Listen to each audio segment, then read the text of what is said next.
Hello, this is the Stories Beside channel. I release videos every day for you. Subscribe and click the bell. Have you ever imagined yourself as the hero of a romantic series in which life was going to turn out just fine? There was a loved one around, and work was only a pleasure. Adriana always dreamed that her life was exactly like in her favorite TV series, which she always watched as a child. And it seemed to her that everything was exactly like that. A favorite husband, a wonderful job, a faithful and loyal friend, with whom she was acquainted since childhood. But who would have thought that a romantic melodrama about her life could turn out to be a thriller? Adriana has successfully graduated in journalism from one of the most prestigious universities in the country. Since childhood, she dreamed of working in this field, and as the years went by, her eagerness and desire became more and more pronounced. By the age of 18, she firmly told her parents that she would study at Moscow University, and despite numerous excuses, she still entered it. Even a very young girl decided to completely abandon the help of her parents and start earning on her own, no matter how difficult it was. At first, it was quite difficult to find a job that could be successfully combined with studies. We had to go through small part-time jobs and not the most lucrative offers, which offered a free schedule and provided the opportunity to get time off as needed. Soon, Adriana came to the conclusion that in this way, she will definitely not be able to live in the capital without the help of parents. And so it was decided to look for a permanent job with a more or less stable income. The girl categorically refused any simple money, despite the fact that some men offered very attractive sums per evening. By the way, Adriana was quite beautiful and charismatic, and therefore without attention from the side she did not remain.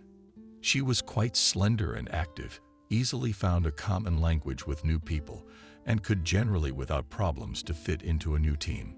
And it was these features of character helped her to soon get a job as a hostess in a very decent institution. Salary promised to be very decent, such that you could rent an apartment and provide yourself with everything you need in the capital. Times after moving from her hometown were quite difficult, but fortunately, Adriana experienced them much easier than it could be. Betty, who had been her best friend since high school, was always by her side. Betty was in the same class as Adriana. She also graduated from high school and decided to apply to Moscow universities, although she had originally planned not to move far away from home. In many ways, she did it only for the sake of her best friend, with whom they were literally like inseparable. Until the last moment, Betty still refused to go to the capital, but one conversation that took place almost before she left changed everything. Betty and her parents always had dinner together.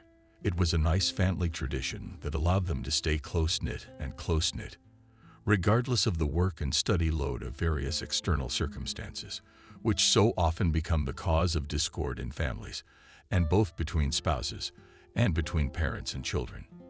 And so during the next such dinner, there was a very unexpected conversation for Betty, which she did not expect in any way. "Gold, when are you going to get a ticket to Moscow? Or your girlfriend hasn't decided yet. When will you go?" Mom asked the girl, to which she received a mute question in her eyes. "But you're going with her, aren't you? My dad and I thought that you will go to a university in the capital together and live together, to make it easier at the beginning of your independent adult life." The woman smiled, making it clear that she meant it. By the way, it should be noted that the girl's father was not so long ago categorically opposed to her going far away and leaving them completely alone.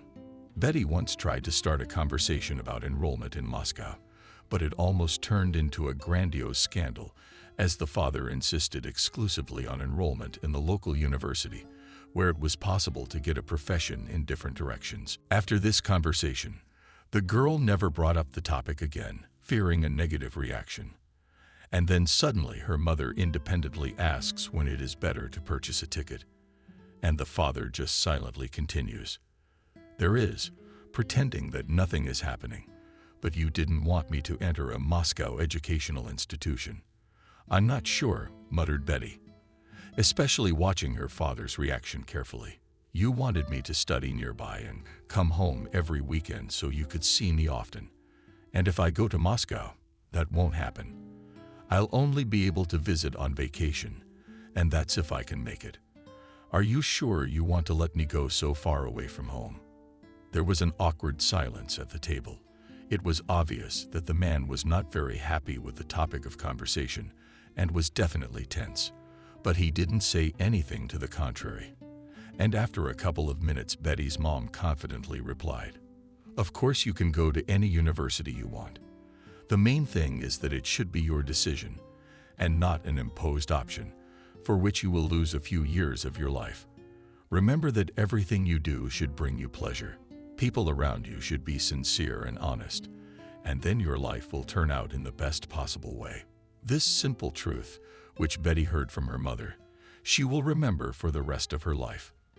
But as it turns out, it is not easy to understand what kind of person is next to you, what his intentions are, and how he will affect your life. Being overly trusting and believing that everyone is worthy of a second chance and forgiveness can play a cruel trick. Both Betty and Adriana will see this for themselves. But for now, the girls study, work, and rent a very cozy apartment together, though not in the central part of the city, but close enough to their studies and work. They spent almost all their time together, made new acquaintances, went on steamy dates, and even planned steamy weddings in the future. But not always the fate turns out exactly as we want, and some moments still remain only in dreams. So right after graduation, Adriana almost immediately married Sebastian, whom she met at work. The man showed her quite a lot of attention, always groomed and tied with gifts, and this could not help but win the hearts of the girl. He was very gentle, always helped in a difficult minute. The couple met for a couple of years while Adriana was studying at the university, but then on some family matters, Sebastian had to leave for more than a year, to leave the capital and cut all ties. In the future, the man did not comment on this behavior and did not explain the fact that for a year he did not contact anyone. This page of his life remained in the past, and now he was trying to create a happy family. Sebastian was quite handsome himself. He did sports, ate right, spent a lot of time closet, and made very attractive images, which did not go unnoticed by the fair sex. The attention to his person was quite a lot, but he ignored everyone, giving all his attention only to Adriana, who was very flattered by this situation. She felt beautiful and desirable. After returning and solving all his personal affairs, Sebastian almost immediately proposed to Adriana. Knowing that she had already graduated from university and was in search of an attractive job, he promised to make the wedding exactly as the girl wanted. He promised to help her find a job and offered to give up this prospect altogether and take care of herself with household chores, and he would provide for her completely. It would not be difficult for him to do this, because he managed a chain of restaurants and also had his own small business in the legal field, which was developing very successfully. But Adriana still insisted on working full-time and earning independently. After the beginning of the relationship with Sebastian, Adriana felt some distance and deterioration of relations with Betty, which often became the cause of bad moods and misunderstandings. Why can't her favorite man and her best friend get along? One day, the girl decided to have a serious talk with Betty to finally understand everything. But the conversation never led to any result. "But why can't you just accept the fact that I have a man who loves me and whom I love?" Adriana said in a hurt and even a little annoyed voice. "You must understand that I am trying to build my happiness, and all our plans about getting married together and everything else are just dreams that may or may not come true. I don't want to distance myself from myself. I don't want to lose such a close and dear person who supported me for so many years in all my endeavors. But I can't force you to continue communication." The girl lowered her head. It was obvious that it was extremely hard for her to realize the fact that the relationship between her and her best friend had deteriorated. "What does this have to do with getting married together and all our childhood dreams?" Betty asked. "That's not the problem. I realize that you're an adult, an independent person, and you have every right to a happy future with the person you love and who loves you. I just can't trust this Sebastian guy. Every time I see him, I get this strange feeling of anxiety and danger. I can't even explain it. I feel like this man is hiding something from everyone, and that he's not who he wants to be. I just don't want you to get in trouble or get involved with the wrong person. Do you understand? Betty looked at her friend, who had been listening attentively all this time, but as if she didn't understand anything, she said, "Jesus, what danger? Do you hear yourself?" Adriana asked rudely. "I love this man. He makes me happy, and I'm safe with him. He always helps me with all my problems, protects me from annoying left-handed men, and never leaves me alone in a difficult situation. He's exactly what I need to live a happy life, and you just can't accept that I have another close person who is as dear to me as you are." The girl watched her entourage's reaction to the words she said carefully to see if it was true. Betty was silent for a few seconds, and then she answered, "You may be right. And I have some resentment that you have a new person in your life who is as important to you as I am, and with whom you spend a lot of time. But I'm sure the problem isn't just my feelings, but Sebastian himself, who seems too perfect. Did it seem to you that he's trying to be something he's not really? That he just seems like that perfect man from the TV series we watched all the time as kids, and then spent weeks discussing how we wanted to live that same life? Is there such a thing in life? I think there's something definitely not right here." "Yes, God," Adriana replied with some indignation, and in a raised tone of voice. "Why can't you just be happy for me? Why can't I just accept the fact that I have such a perfect man who spends a lot of time with me, willing to do anything to make me happy? Even to his own detriment, he refuses to go to a bar with his friends to spend time with me. He understands perfectly well that I need to spend time with my best friend too. I can't do it without her. If you had a boyfriend like that, I would be genuinely happy for your happiness and support your choice regardless of my feelings and stupid thoughts. So why can't you just be happy for me?" The last phrase was especially emotional, and tears glistened in Adriana's eyes. Even though Betty's opinion about her friend's chosen man hadn't changed, and she was still sure that the man was definitely hiding something, she simply hugged Adriana and said, "You what? I'm very happy for you. I think you're going to be a wonderful family, and everything is going to be fine, and that you'll have the wedding you wanted, and that everything in the future will work out like in your favorite show. It's just hard for me to get over the fact that you've become so far away from me, and that we don't live together anymore and don't talk much. So I'm worried that one day you'll just forget about me with your personal happiness, and that's it. I'll be left alone and forgotten." "You mean that will never happen?" Adriana replied confidently to her friend, even though Betty didn't think so. And the main reason she disliked Sebastian was precisely because of the strange feeling of unease and danger. She made the decision to say exactly what her friend wanted to hear, to get rid of the heated situation and get their relationship back to normal. But she wasn't going to just back down.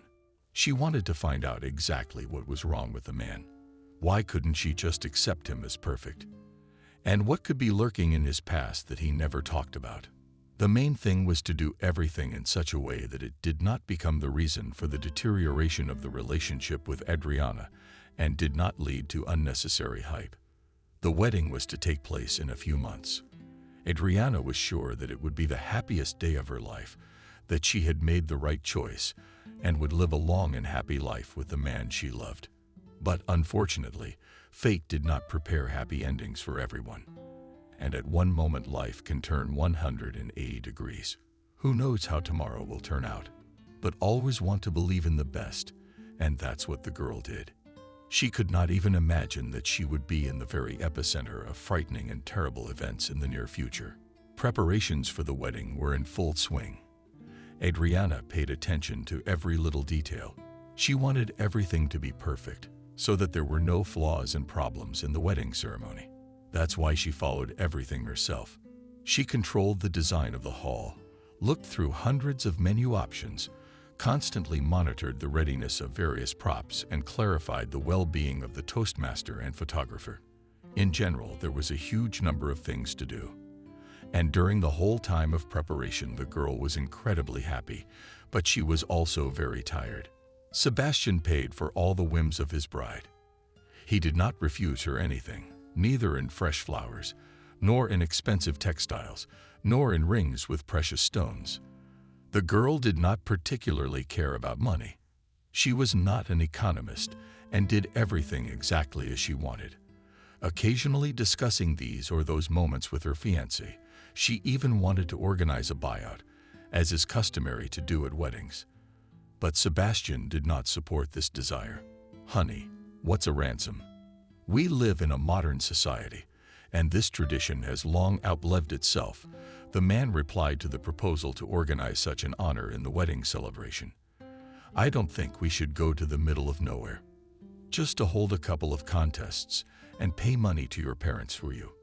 And the guests probably won't be up for that kind of adventure. Let's just have a divine wedding in the best restaurant in Moscow, which will already make a lasting impression on everyone. If you want, we can even get married in Moscow. I'll make all the arrangements, but let's not have these strange traditions of our ancestors." All right, a little upset, Adriana said. Adriana really wanted to organize everything according to the rules and traditions, but at the same time she understood that her parents really lived far away from the capital. Therefore, it would be quite a problem to organize this part of the wedding celebration. It was decided to do everything exactly as it was originally planned, without buying and matchmaking, so as not to waste time and energy on it. Sebastian was completely satisfied with this option, and in all other moments he fully supported the bride. Throughout the preparations for the wedding ceremony, Betty tried to understand what exactly she did not like about Sebastian.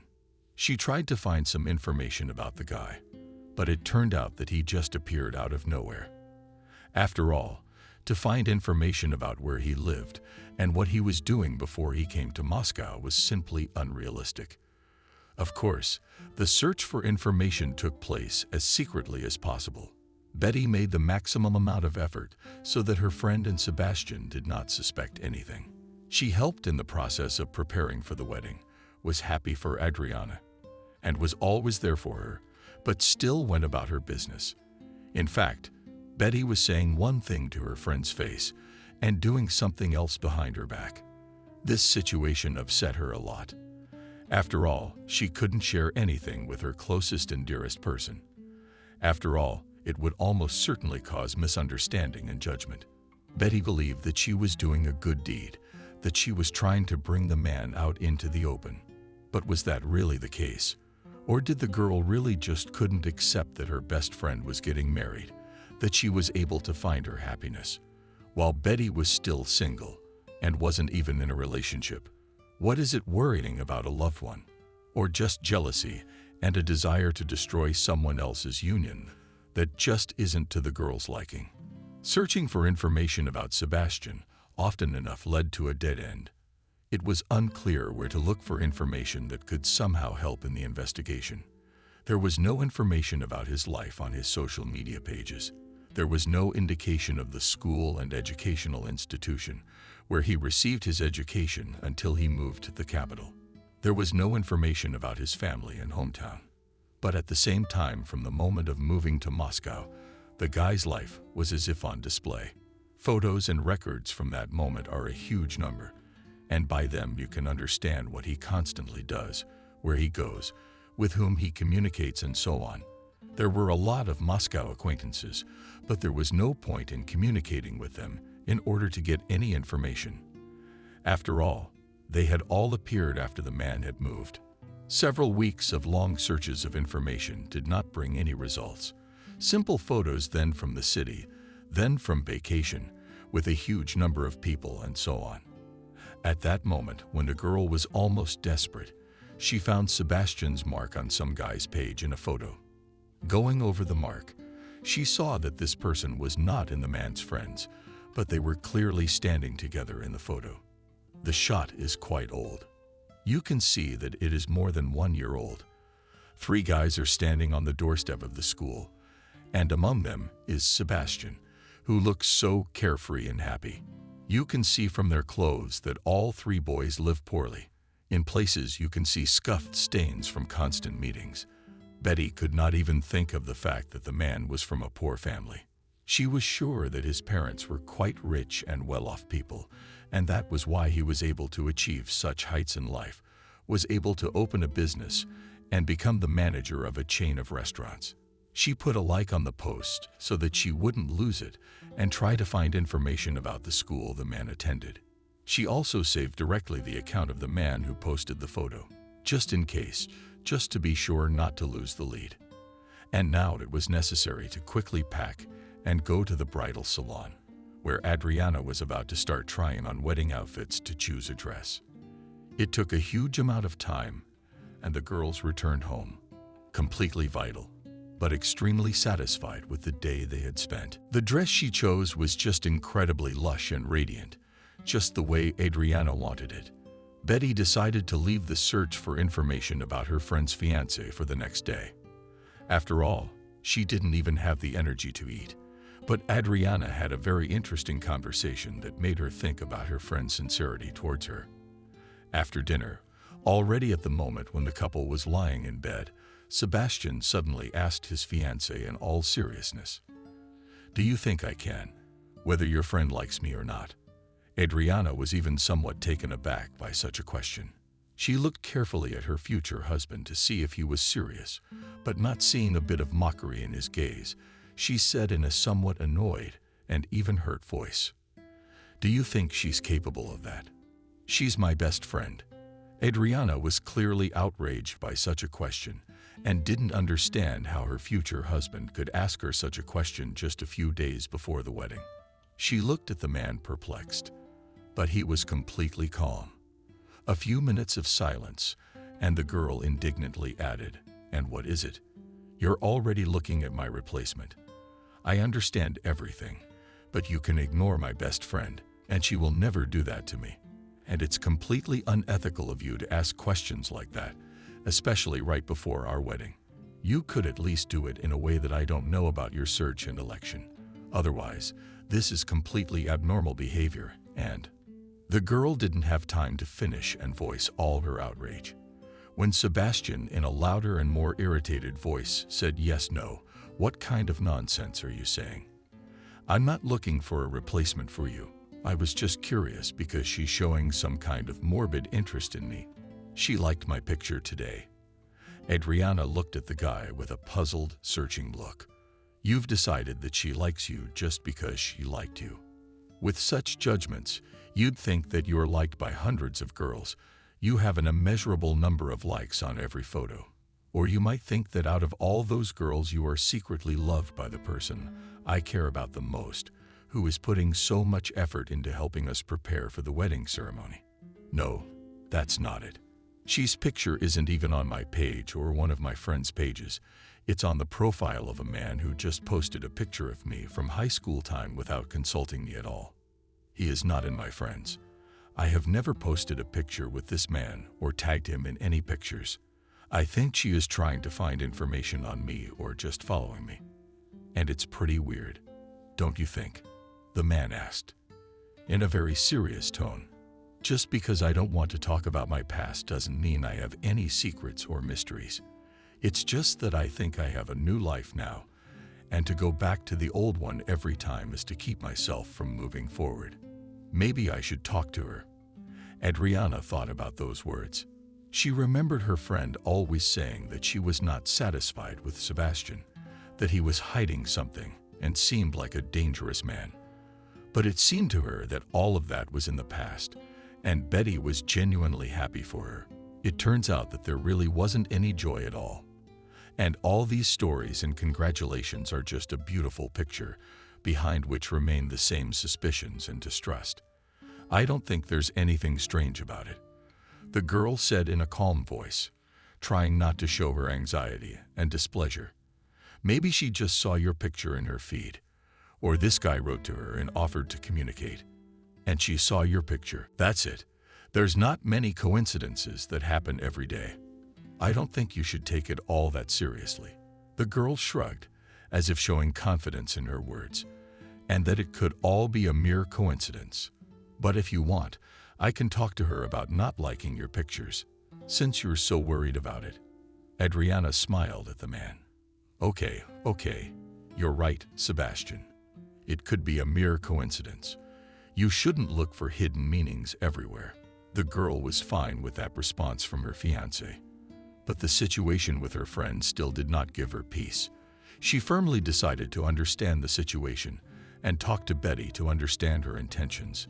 She didn't like the fact that her best friend couldn't trust her, couldn't let go of all the insecurity and doubts she had and just enjoy life and continue to build her own happiness.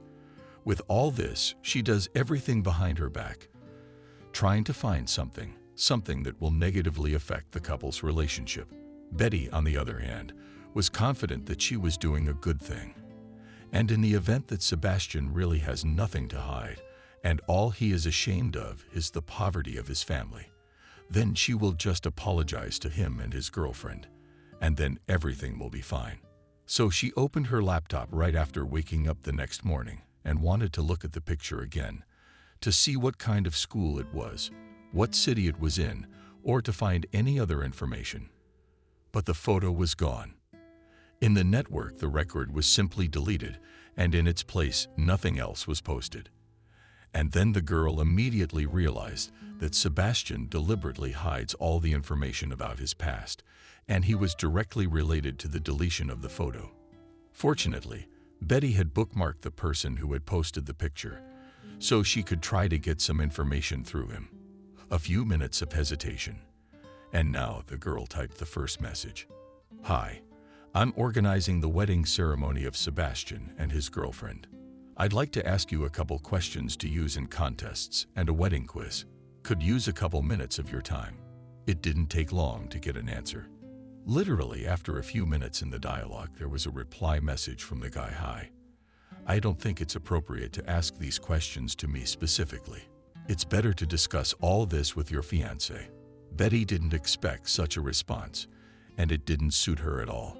She knew that Sebastian would not voluntarily say anything about his past, and she needed to get the information as soon as possible.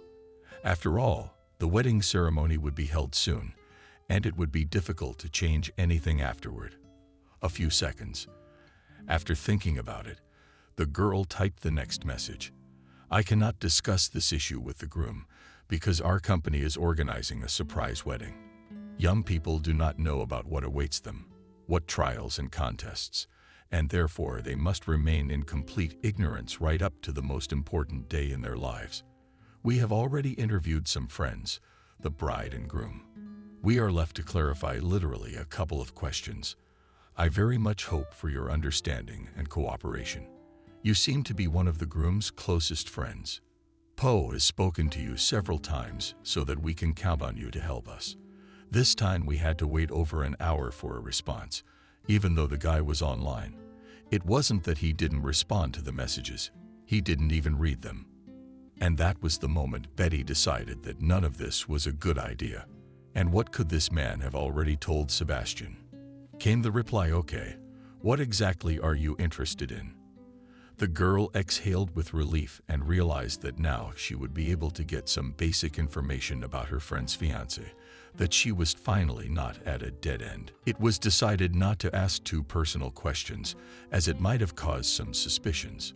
So they were the most predictable and simple. But at the same time, all the information received was very important for Betty. She found out what kind of school Sebastian attended, where he went to study after finishing 11th grade, who were his parents, including the fact that the guy grew up without a father, as his mother gave birth to a married man who was much older than her.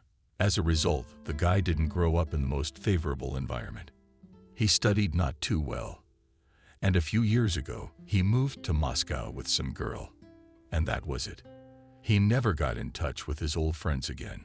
Never showed up in their little town again. Only came last year for his mother's birthday, and some issues he didn't tell anyone about. Enough information had been obtained to continue the investigation. Betty planned to go to the town where Sebastian had lived before moving to Moscow to visit the school and university. Maybe even visit his mother. but that was only as a last resort. So the girl planned to find out why exactly the guy had come to the town last year and what kind of issues he had been solving for a whole year. Fortunately, it was not so far from Moscow, and it was even possible to rent a hotel room in it quite successfully. Therefore, one could not worry about where to stay and how to get there. Betty decided not to waste any time and start packing right away. She texted her friend that she had to leave urgently for a few days to inspect the new sections for the construction of the coffee shop, but she would definitely be back in time for her wedding. There was no reply for a long time. And just as Betty was about to leave the apartment and head for the airport, she heard the doorbell ring. Behind her stood Adriana, who was clearly upset and even angry about something. "Hi, what's up?"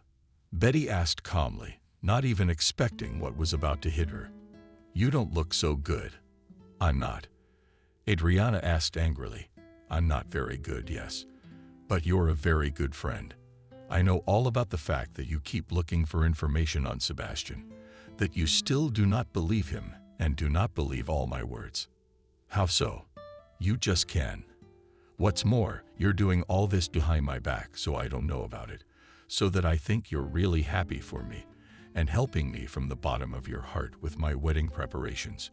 How could you do that? I thought we were best friends, that we would be happy and help each other. And it turns out that no one needs me, that my best friend is the person I trusted next to whom I have experienced so much. She's just lying to me, trying to ruin my happy relationship with my family. What kind of friend are you after that? How can I ever trust you after that? But why? Why are you doing this to me? I love him, and he loves me. And we're gonna have the wedding I've dreamed of my whole life. Why can't you just be happy for me?" Tears rolled down the girl's cheeks. She was shivering, and it was clearly visible that she was not just upset, but furious at everything that was happening. She just stood there staring at her friend, while Betty didn't even know what to say to all of this for a few moments. A complete silence fell, which was interrupted by Adriana. "If you're really my friend, if you still love me and care about me, if you want to stay close to me, then stop doing all this. Stop trying to ruin my happiness. Don't try to make me unhappy. I don't deserve it. Just be happy for me. And stop lying to me by going behind my back. How can I consider a person my family and friends if he lies to me at every turn, if he does not value me and my feelings at all?" The girl said through her teeth. "Or do you know all this perfectly well? Or I don't even know how you and I can continue to be friends. The choice is yours alone."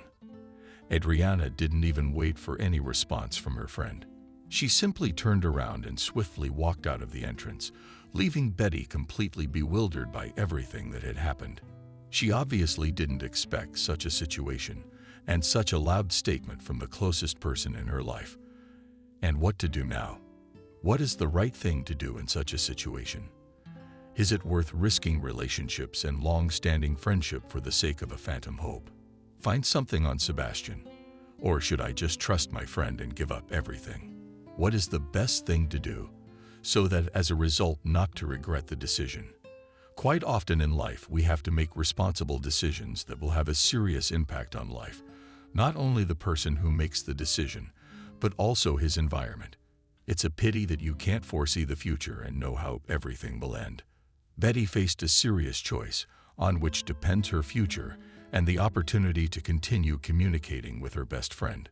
The girl thought about the whole situation for a long time, weighed all the pros and cons of each decision, and considered numerous outcomes. She had to decide as quickly as possible whether to continue the investigation or just give it all up and pay attention to herself and her personal life. Although Betty was very afraid of losing Adriana and her trust and their friendship, she wouldn't forgive herself if she put the girl in the hands of someone she wasn't sure of, who causes her certain misgivings and even fear. That's why she still decided to take a risk and go to that small town in which all of Sebastian's childhood passed. To get to the bottom of the truth, she felt that she had to do it, that a lot depends on it, and she would rather be wrong. And there would be some misunderstandings and tensions between her and Adriana, But she would be sure that her friend was marrying an honest man who would do her no harm. There was no time for reflection. And a few minutes after her conversation with her friend had taken place, Betty headed to the train station to buy a ticket. If only she had known how her determination and desire to do what was best would end. Buying a ticket wasn't too difficult.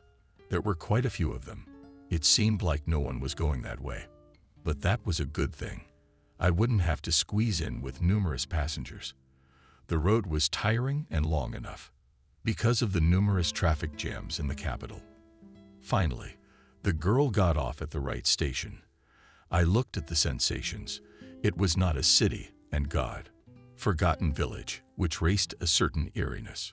There was practically nobody around, no cars or people, which also put some pressure on Betty's psyche. The first thing the girl decided to do was check into an inn, so that she wouldn't have to worry about her convenient location and a place to sleep. Finding it wasn't hard, as it was located along the city's only decorated central street.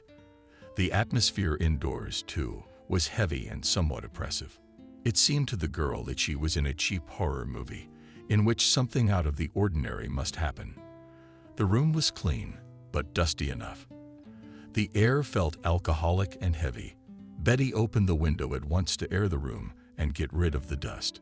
There was no desire to stay in the hotel, but at the same time, there wasn't much choice. After all, there were simply no other places to stay for a few days in the town. Frantically exhaled the girl, put the bag on the bed, and noticed a small note that was lying on the table. On it was written at large, "Male with neuropsychiatric disorders. Be careful and vigilant." To say that it startled Betty is to say nothing.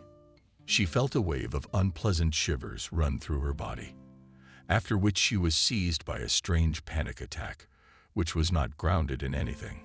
The girl made a decision to go down to the receptionist's desk and clarify what these strange jokes were and why exactly in her room this note. "You see," replied the girl behind the front desk politely. "About a couple of years ago, a man appeared in our city, very attractive himself. He immediately impressed most of the female population. He was very pleasant and polite, and secretly very sexy for a long time. He was just going through the girls, and then he settled on one. He even proposed to her. They had a quick wedding, and then the girl disappeared. Her parents and friends never saw her again. And the very man said that she simply made the decision to divorce and left in search of herself. Of course, such a story seemed completely absurd, but the girl really filed for divorce before she disappeared. And so the man was single again. So what's so strange about this story?" Betty asked, not understanding what the man and his wife had to do with it. It happens that people split up after they get married, realizing that they're not right for each other. And I think that's perfectly normal. But I wasn't asking you about that. I was asking you about the strange note on the table beside the bed in my room. Betty asked again. "That's what I'm telling you." Just from the beginning of the story, the hotel receptionist replied. Then she went on to say that for a while, the man was feared by everyone. And then there was information that he has some disorders, from which he has several personalities. There was talk that he forced a girl to divorce him, after which he did something terrible to her, but there was no proof. Rumors from the diseases appeared after the local psychotherapist gave an announcement on television, in which he talked about the fact that in the city there is a man with some deviations in behavior, and therefore it is worth to be especially careful. Of course, all suspicions immediately fell on the visiting man. After all, the town is small. Everyone knew everything about everyone else. As a result, he became feared and even shunned. And he did behave strangely, Betty clarified. But you know, I didn't notice it. He'd been staying in our hotel for almost a year, and in all that time he never behaved strangely. The only thing I did notice were significant mood swings, which he did have quite often. I don't know if that could be considered a sign of a disorder, but on a mental or neurological level.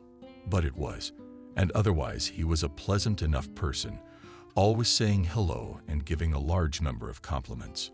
Even offered to have coffee a few times, but I declined each time. Anyway, He was just like all the other guests. How did the story end? Is he still living in your hotel, or has he already bought something in this city? And what did they say about him in the future? Betty wanted to get as many details about this man as possible. After all, she was going to stay in town for a few days. Soon after everything had happened, the rumors had subsided, and the man was getting quite a bit of outside attention again. As a result, he found a new girl who was also quite rich. Her father had a chain of restaurants, which he bequeathed to her. This couple had been in the public eye long enough, planning a wedding ceremony, and they ended up getting married. The girl was just head over heels in love with the man, and he treated her warmly and tenderly, but not much better than all the other girls in town. The only thing that made the relationship fairly obvious was that he kissed his wife exclusively and was always by her side. Despite the fact that the girl was beautiful, many wondered how such an attractive and prominent man could choose her. After all, the character was far from sugar.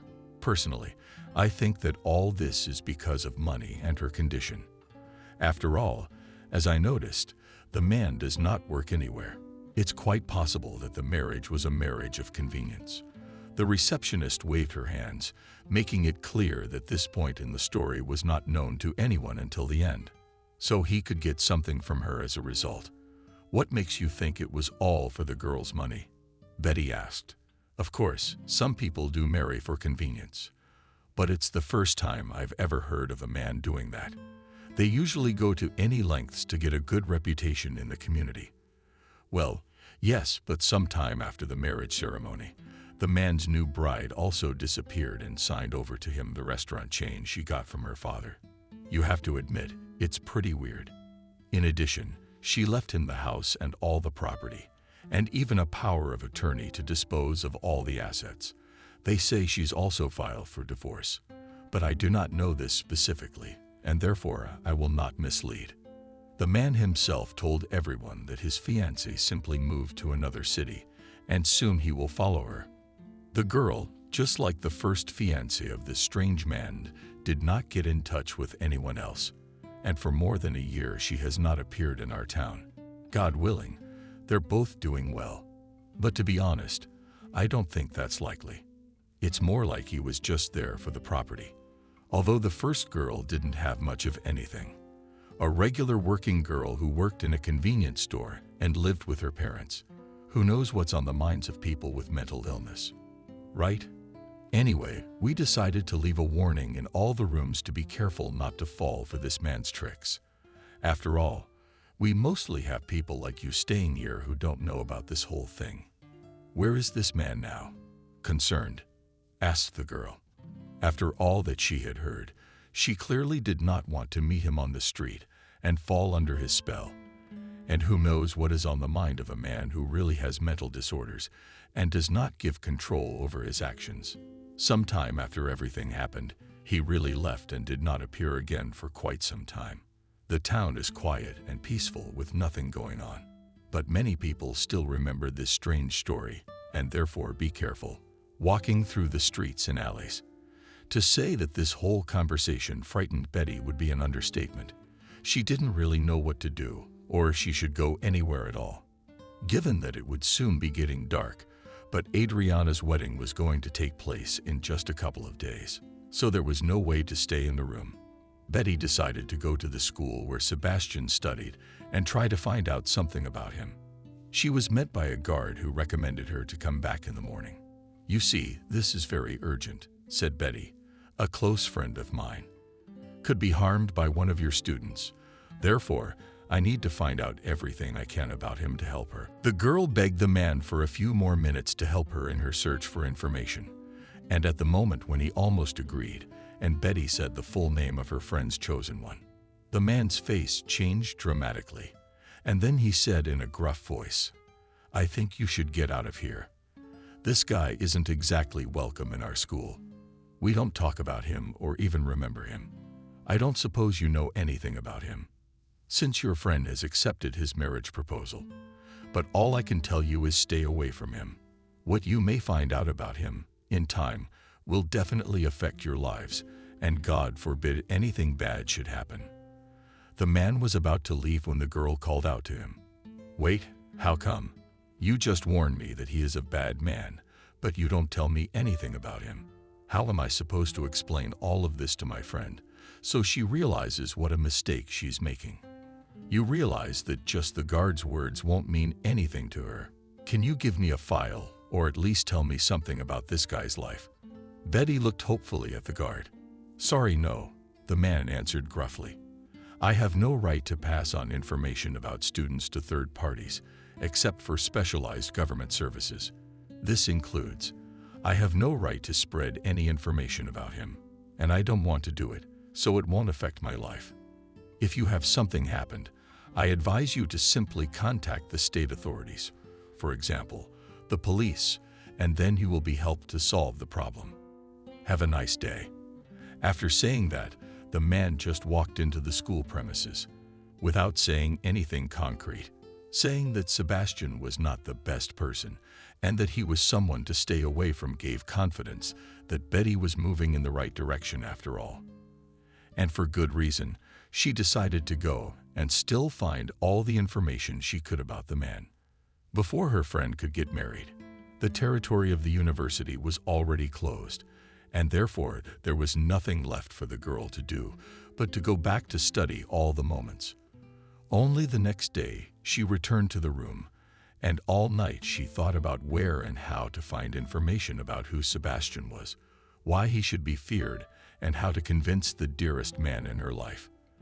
The thoughts were changing one after another, and Betty didn't even notice how she fell asleep. The girl woke up at dawn from a terrible dream that literally made her blood wail in her veins. She jumped up and took a few more minutes to come to her senses, realizing that everything she had seen was just a dream. A couple of hours later, she was standing on the doorstep of the university Sebastian had once attended. For a long time, she could not find a teacher with whom she could discuss topics of interest to her, and as a result, the girl found herself in the office of the dean, who looked at her with some displeasure. The man scrutinized Betty carefully, obviously trying to assess her intentions. After that, he asked in a rough voice, "And what made you visit our Temple of Knowledge, girl? Apparently, you are not our student. Otherwise, I would know you." "That's right. I am not a student," Betty replied, trying to choose the right words to continue the dialogue. "I just needed to get some information about my future husband so I could surprise him at our wedding. Do you have any pictures of him or report cards? So we can have different wedding contests. He refuses to give me anything on his own for some reason. He says that this page of his life is already in the past, and he doesn't want to go back to it. God, it's a circus. They didn't even come to our university to look for fiancés' photos. Shame on them. This is a temple of science and knowledge, not a circus to have 1 million photos. But I may still have my report card. Depends on when your potential husband graduated, or maybe he didn't even exist. What is this young man's name?" asked the dean, dialing someone's number. After the name of the right person was called, the man hung up the phone and looked at the girl carefully.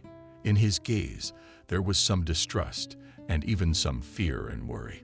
For a few minutes, there was complete silence in the room. Then Betty heard that you should not marry this man. I recommend that you reconsider your decision and then have the marriage ceremony. This could be one of the biggest mistakes of your life. You have no idea who this man is, do you, or where you found him? He hasn't been in town in years. That's right. He can't come to town because he has a lot of work to do. There's a girl in the capital. He recently proposed to me, and now we're getting ready for the wedding. I decided to give him a present and find his old photos because he keeps saying they just got lost when he moved to the capital, and I had the opportunity to learn a lot about him. After all, you cannot just take and marry a complete stranger." The girl smiled, and then once again looked at the dean carefully. The man was obviously thoughtful, completely immersed in his thoughts and worries. He was obviously planning to say something, but did not dare to do it. And there were a few more minutes of silence. And then the man began to speak. "It is very good that you do not act frivolously and beforehand try to find out something about the person with whom you want to connect your life. I think that's the right thing to do. But not all the truth is exactly as we want it to be. Do you understand? The man looked at the girl carefully, trying to catch the changes in her behavior and mood. Sebastian was not our best student. He often skipped classes and was not very responsible for exams and credits. Often we had to force him to learn disciplines and even threaten him with expulsion so that he would still take up his mind. The guy was constantly organized and nervous, and it was very noticeable. But we wrote it all off to the fact that he just studied and worked a lot. Besides, he was not from the most affluent family, and therefore he just lacked basic human goods. Things were relatively good. At times he would get smart and start studying. But that wasn't always the case. Every once in a while, he'd get out of control. And at such times, we had to kick him out of class. Once we even called the police, because Sebastian and his classmates had a rather serious conflict, as a result of which the guys almost killed each other. Since then, he's been under increased scrutiny. All the rest of the time, but said Betty thoughtfully. So far, I don't see anything particularly frightening or worth paying attention to. Young boys fight often enough, and scuffles are not uncommon. So the fact that there was a fight is not surprising. And the fact that the guy was wooden, it's really quite unclear what was wrong. Maybe it was just a lack of sleep and rest. Otherwise, everything was fine. Betty almost couldn't believe what she was saying herself. Such behavior on Sebastian's part in her student days seemed strange to her. After all, now he was a gallant and calm man who didn't get into any conflicts, even verbally. Of course, people change over the years, but for some reason it seemed to the girl that the problem was not a fight, but something else, something that was not told to her. That's why after a couple more minutes of standing in complete silence, she decided to simply press the man's pity and conscience. She said, "Well, since there is no danger to me in marriage, I can build a happy future with this man. So what about a photograph or a report card? Can I at least try to find something?" The dean sat in complete silence for a few more minutes, thinking over everything that was happening, and then said in a serious and somewhat depressed voice, "No, that's not all. What should you know before agreeing to marry this man? He was supposed to study in our institution of higher learning for 4 years, but he was here only till the 3rd year. During the 2nd semester, his condition began to deteriorate rapidly. He became restless, showed constant aggression, not only towards students, but also towards teachers. We appealed to his mother to refer the boy to a doctor. That's what the woman did. Sebastian was gone for several weeks, after which he returned to teaching. He resembled a mere robot from life, who did everything he was told and showed no emotions. At the same time, it was constantly as if he was hovering, falling out of reality, not reacting to anything. What was going on around him? His mother said that he was prescribed some medication that should improve his condition. The guy became like a shadow, practically stopped eating, didn't react to anything, only, roughly speaking, went from corner to corner and only frightened everyone with his appearance. And one day he just disappeared. He stopped showing up at the university and did not contact us. We contacted his mother, and she told us that she and her son decided to put him on inpatient treatment because the medication was acting strangely. The rumor was that she just stopped giving him the pills. After that, there was a serious aggravation of the disease, and the guy was taken to a psychoneurological dispensary. He underwent compulsory treatment there and was supposed to return after its completion to complete the educational program and get a diploma. But this did not happen. As a result, I never saw him again. But the idea about this kid was not the most rosy. After the last words, the man trembled a little, which made me realize the sincerity of his emotions and feelings. So it turns out, not everything is as good as I thought, she said thoughtfully, and even with some fear in her voice. He didn't tell me that he'd been forcibly treated in such an institution, and he certainly did not warn me about any illness that might cause a seizure or uncontrollable behavior. There was a note of tension and even fear in his voice.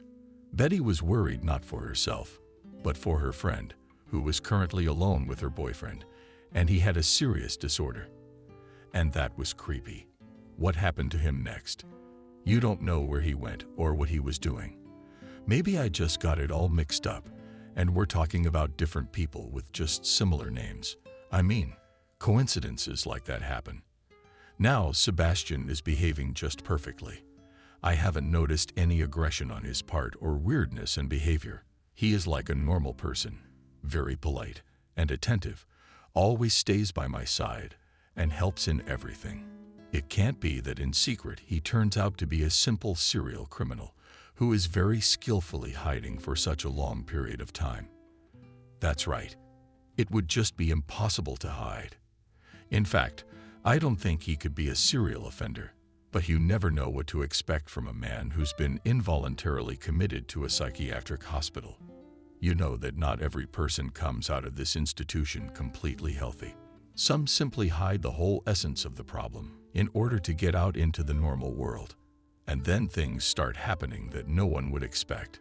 Although perhaps your fiancé has undergone a very successful treatment, and now he is really a completely healthy person who does not have any deviations in behavior and oddities that would be worth paying attention to. In addition, our dispensary is considered one of the best, and all the doctors in it have specialized education, which allows you to get excellent results from therapy. Therefore, I advise you to just observe the behavior of the man. And in the event that everything will be normal, then it is quite possible to build a full-fledged family with him. After all, every person is worthy of getting a second chance, right? The main thing is to be careful. Is there any way I can contact Sebastian's doctor to discuss his condition and get some recommendations on how to monitor and improve his condition? I think that such information would be very useful to me, considering that I am going to be associated with this man for the rest of my life. Perhaps if the doctor had told me that the condition would be completely cured and that I would not have to worry about its recurrence, I would have been much more comfortable and would not have had to worry about the possibility that some trouble might arise at any time. Betty said this in a particularly excited manner, to give her words meaning and emphasis. Unfortunately, there is no way to contact the attending physician. The woman who had been taking care of Sebastian all along disappeared a couple years ago and never showed up again. Some say that one of the patients was involved in her disappearance. But personally, I think that she just decided to start a new life, working hard for many years to help numerous patients, while forgetting about her own happiness. She often said that one day she would definitely go away. She would definitely leave this job. And then she would be completely happy. The man spread his hands and added in general, I suppose they won't give you any information at the hospital. They just don't have the right to do that. I think the best thing to do is to go to the boyfriend's mother. If you're really going to marry this man, you should probably get to know her. She might be able to tell you something new about him and his condition, because I can't tell you anything else about it. Betty asked a few questions about where the woman lived, where she worked, when it was best to visit her, and so on. After that, the girl said goodbye and headed to the address to find out if everything was as serious as she thought it was from all the conversations. Unfortunately, Sebastian's mother was simply not at home neither on the first day nor on the second. On the third day, when the wedding ceremony was scheduled, Betty found Kathy at her house. She no longer hoped to meet her, but fate had decided otherwise, and now the girl faced a very difficult choice: to go to the city to help her best friend, to prepare for the wedding ceremony and be there on the big day, or to stay in town. Still getting to the bottom of it, both options had their advantages and disadvantages. Of course, one could return after the wedding ceremony was over, but there was no guarantee that nothing terrible would happen to Adriana before then. A few minutes of deliberation, and Betty stayed at the boyfriend's mother's house after all. Immediately after the girl entered, she felt some of the tension that prevailed in the place. She looked up to better understand exactly where she was and what to do in case of a critical situation. The girl sat down on the offered chair, but she refused the tea, worried that it might not be entirely safe for her health. The awkward silence began to drag on, But the first to speak was Kathy, who asked why the girl had come to her house in the first place. Where did she get the address? And who was Sebastian to her? Why was she so interested in him in their town? It became clear that the woman already knew that she was doing a little investigating and gathering various information that had a direct bearing on her son. "I'm just a friend of the bride, and I was only asking around about your son to get to know him better. After all, we're going to be friends for a long time." The girl smiled, as if expressing her predisposition to such an outcome. Sebastian's mother looked at her with the same seriousness and distrust. "And that a lot of things learned?" asked the woman in an irritated voice.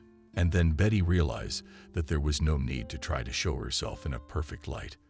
One should just say straightforwardly everything she thinks and what she should find out. Over the past couple days, she had gone to quite a few places and was constantly asking about Sebastian and his life. Many didn't even know about who he was or what he was doing in the town, but there were those who knew the guy personally and had been present during all of his changes. Such people told Betty that Kathy was not the best mother and not the best person. And that's why it's worth being careful with her, so that nothing bad happens. For several days, we had to gather information literally by bits and pieces to understand all the confusing stories and hundreds of times to rethink everything we heard in order to come to the right conclusions about the man. "You know, the beginning, Betty. I've learned quite a lot about your son in a few days. There's a reason they say that he who seeks will always find. So I found a lot of information about Sebastian and who he was, how he studied, how he socialized with other people, and so on.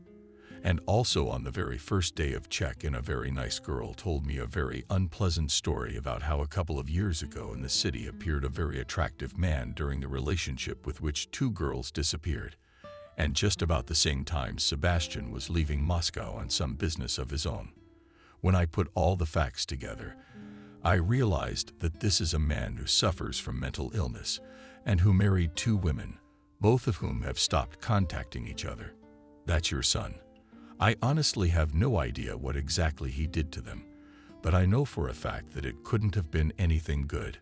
Sebastian was involuntarily committed to a neuropsychiatric hospital, and I'm pretty sure it was for a reason. As a result, he just left town so that everyone could forget about him. And then 2 years ago, he came back for something. To kill two girls and do something obviously wrong. Betty watched the woman's reaction carefully throughout, and after the monologue was over, the woman just laughed out loud from the bottom of her heart. She then shifted an angry yet mocking gaze to the girl. Nothing good could be read in it, and therefore Betty became very uncomfortable to be in the room. In a rather rough and commanding voice, the woman uttered, "But, and what did all that information give you? Did it make your life easier?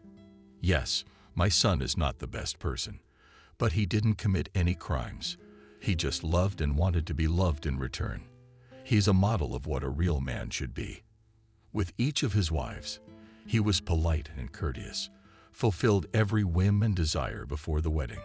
He even gave expensive gifts. He showed me pictures of every girl he was going to marry. And your girlfriend was no exception. He sent me pictures, and I appreciated his choice. Now she will be a new toy in his collection that will complete his life and make it beautiful and memorable." To say that the woman's words startled Betty was nothing. She didn't even know what to say to what she had heard and how to react to all this.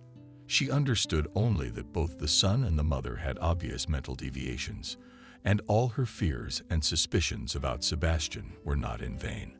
The only thought that was literally beating in the girl's head at the moment: why didn't Adriana listen to me, and what should I do now?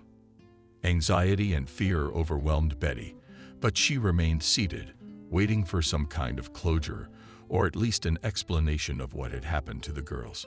To understand what to expect in the future, Kathy rummaged through her locker for a long time, then threw a stack of pictures of her friend on the table in front of Betty.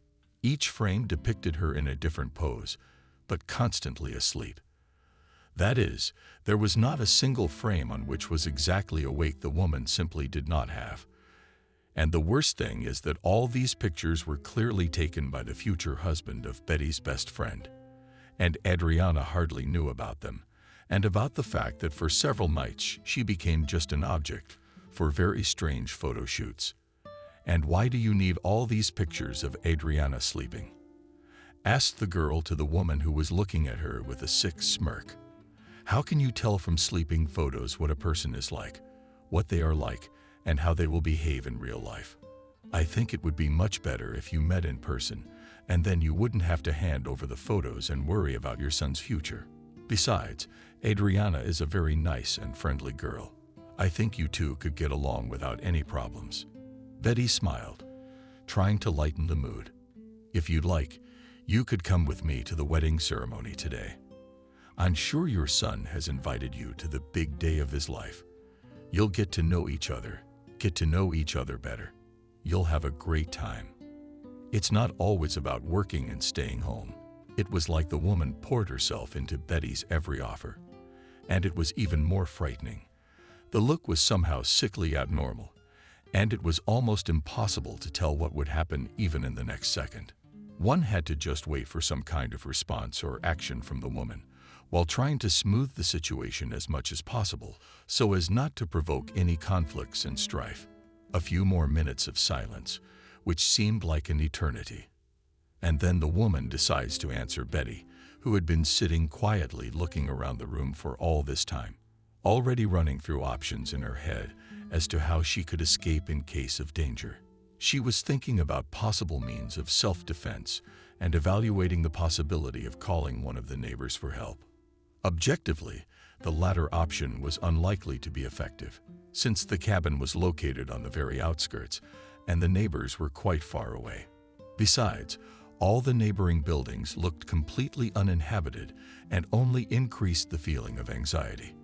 "I will definitely meet my son's wife, but not today, but after the divorce," the woman suddenly said. "As long as she is the official wife. And while there are so many eyes and interesting looks around them, I don't want to appear. I don't want to be seen, and then asked who are the next girl who hangs on my son. I don't want any of that talk. So I'll wait for my turn for acquaintance." After these words, the woman laughed again, and from this laughter, unpleasant goosebumps ran down the girl's body. "I think they are not going to divorce. Your son is very fond of my friend and says that he is going to live with her all his life. I think that's exactly what's going to happen. And they will be happy in the future. And Adriana is also very fond of your son. They've already lived together and realized that they'll get along just fine. And they'll be fine." Betty tried her best to change the conversation and lighten the mood, but it wasn't working too well. After the last few sentences, she saw Kathy's angry look, which didn't bode well. The woman looked at Betty with hatred and dislike. Then she came close enough and bent down so that their faces were at about the same level, and spoke loudly and aggressively. "No, my son will never connect his life with some girl who doesn't understand the complexity of his nature and his fragility. They can't live together. And soon after the wedding, he will realize it again and come to me again to be a free and happy man. He has always come to me." The woman smiled ineffably, eerily. What made Betty practically shrink into a chair?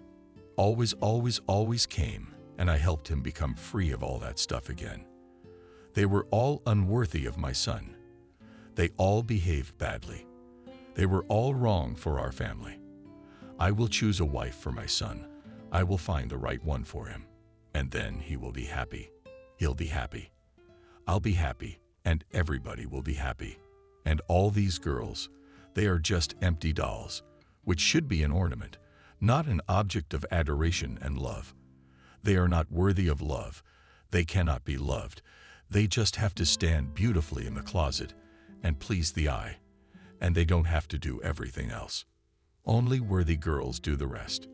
The whole speech was organized in the same direction, that some girls were unworthy of her son, that they would also disappear, like his past wives, that she would help him to get rid of them, and so on.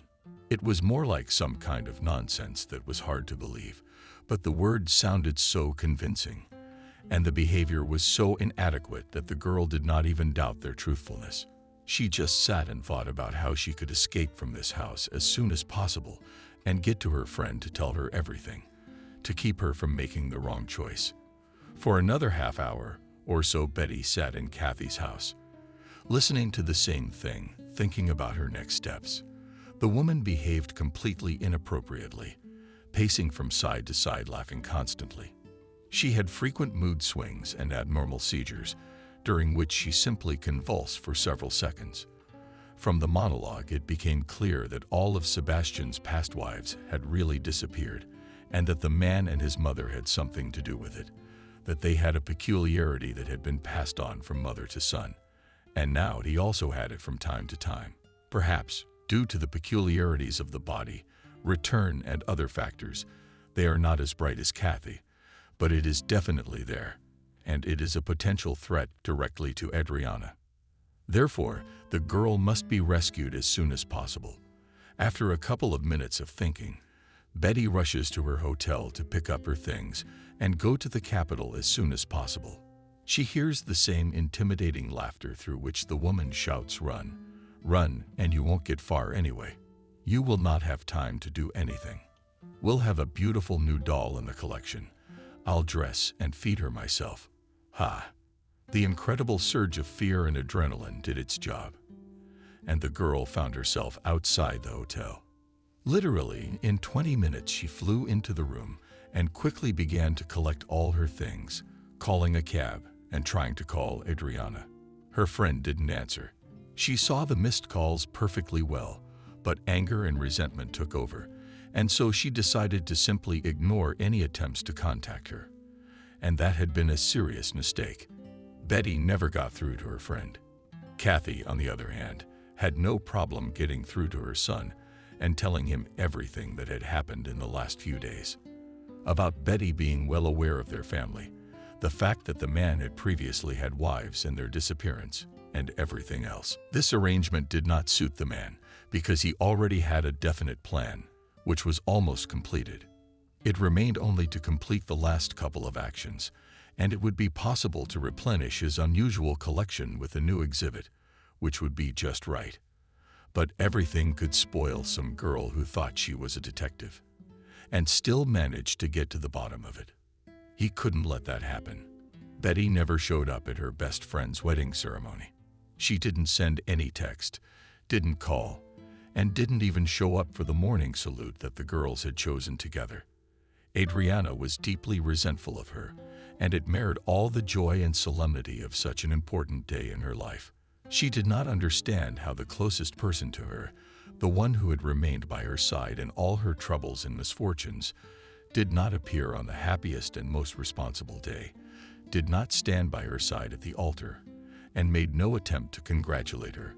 But had she known the sacrifices Betty had made for her, what she'd been through, and what terrible truth will be revealed soon, which will make her look at the situation from a completely different side. But now the girl has entered a new stage of her life. She became a wife, formed with her favorite man, a new cell of society in which children and a dog were already planned. Signed plans for the future, a vacation. But all these dreams were only in Adriana's head.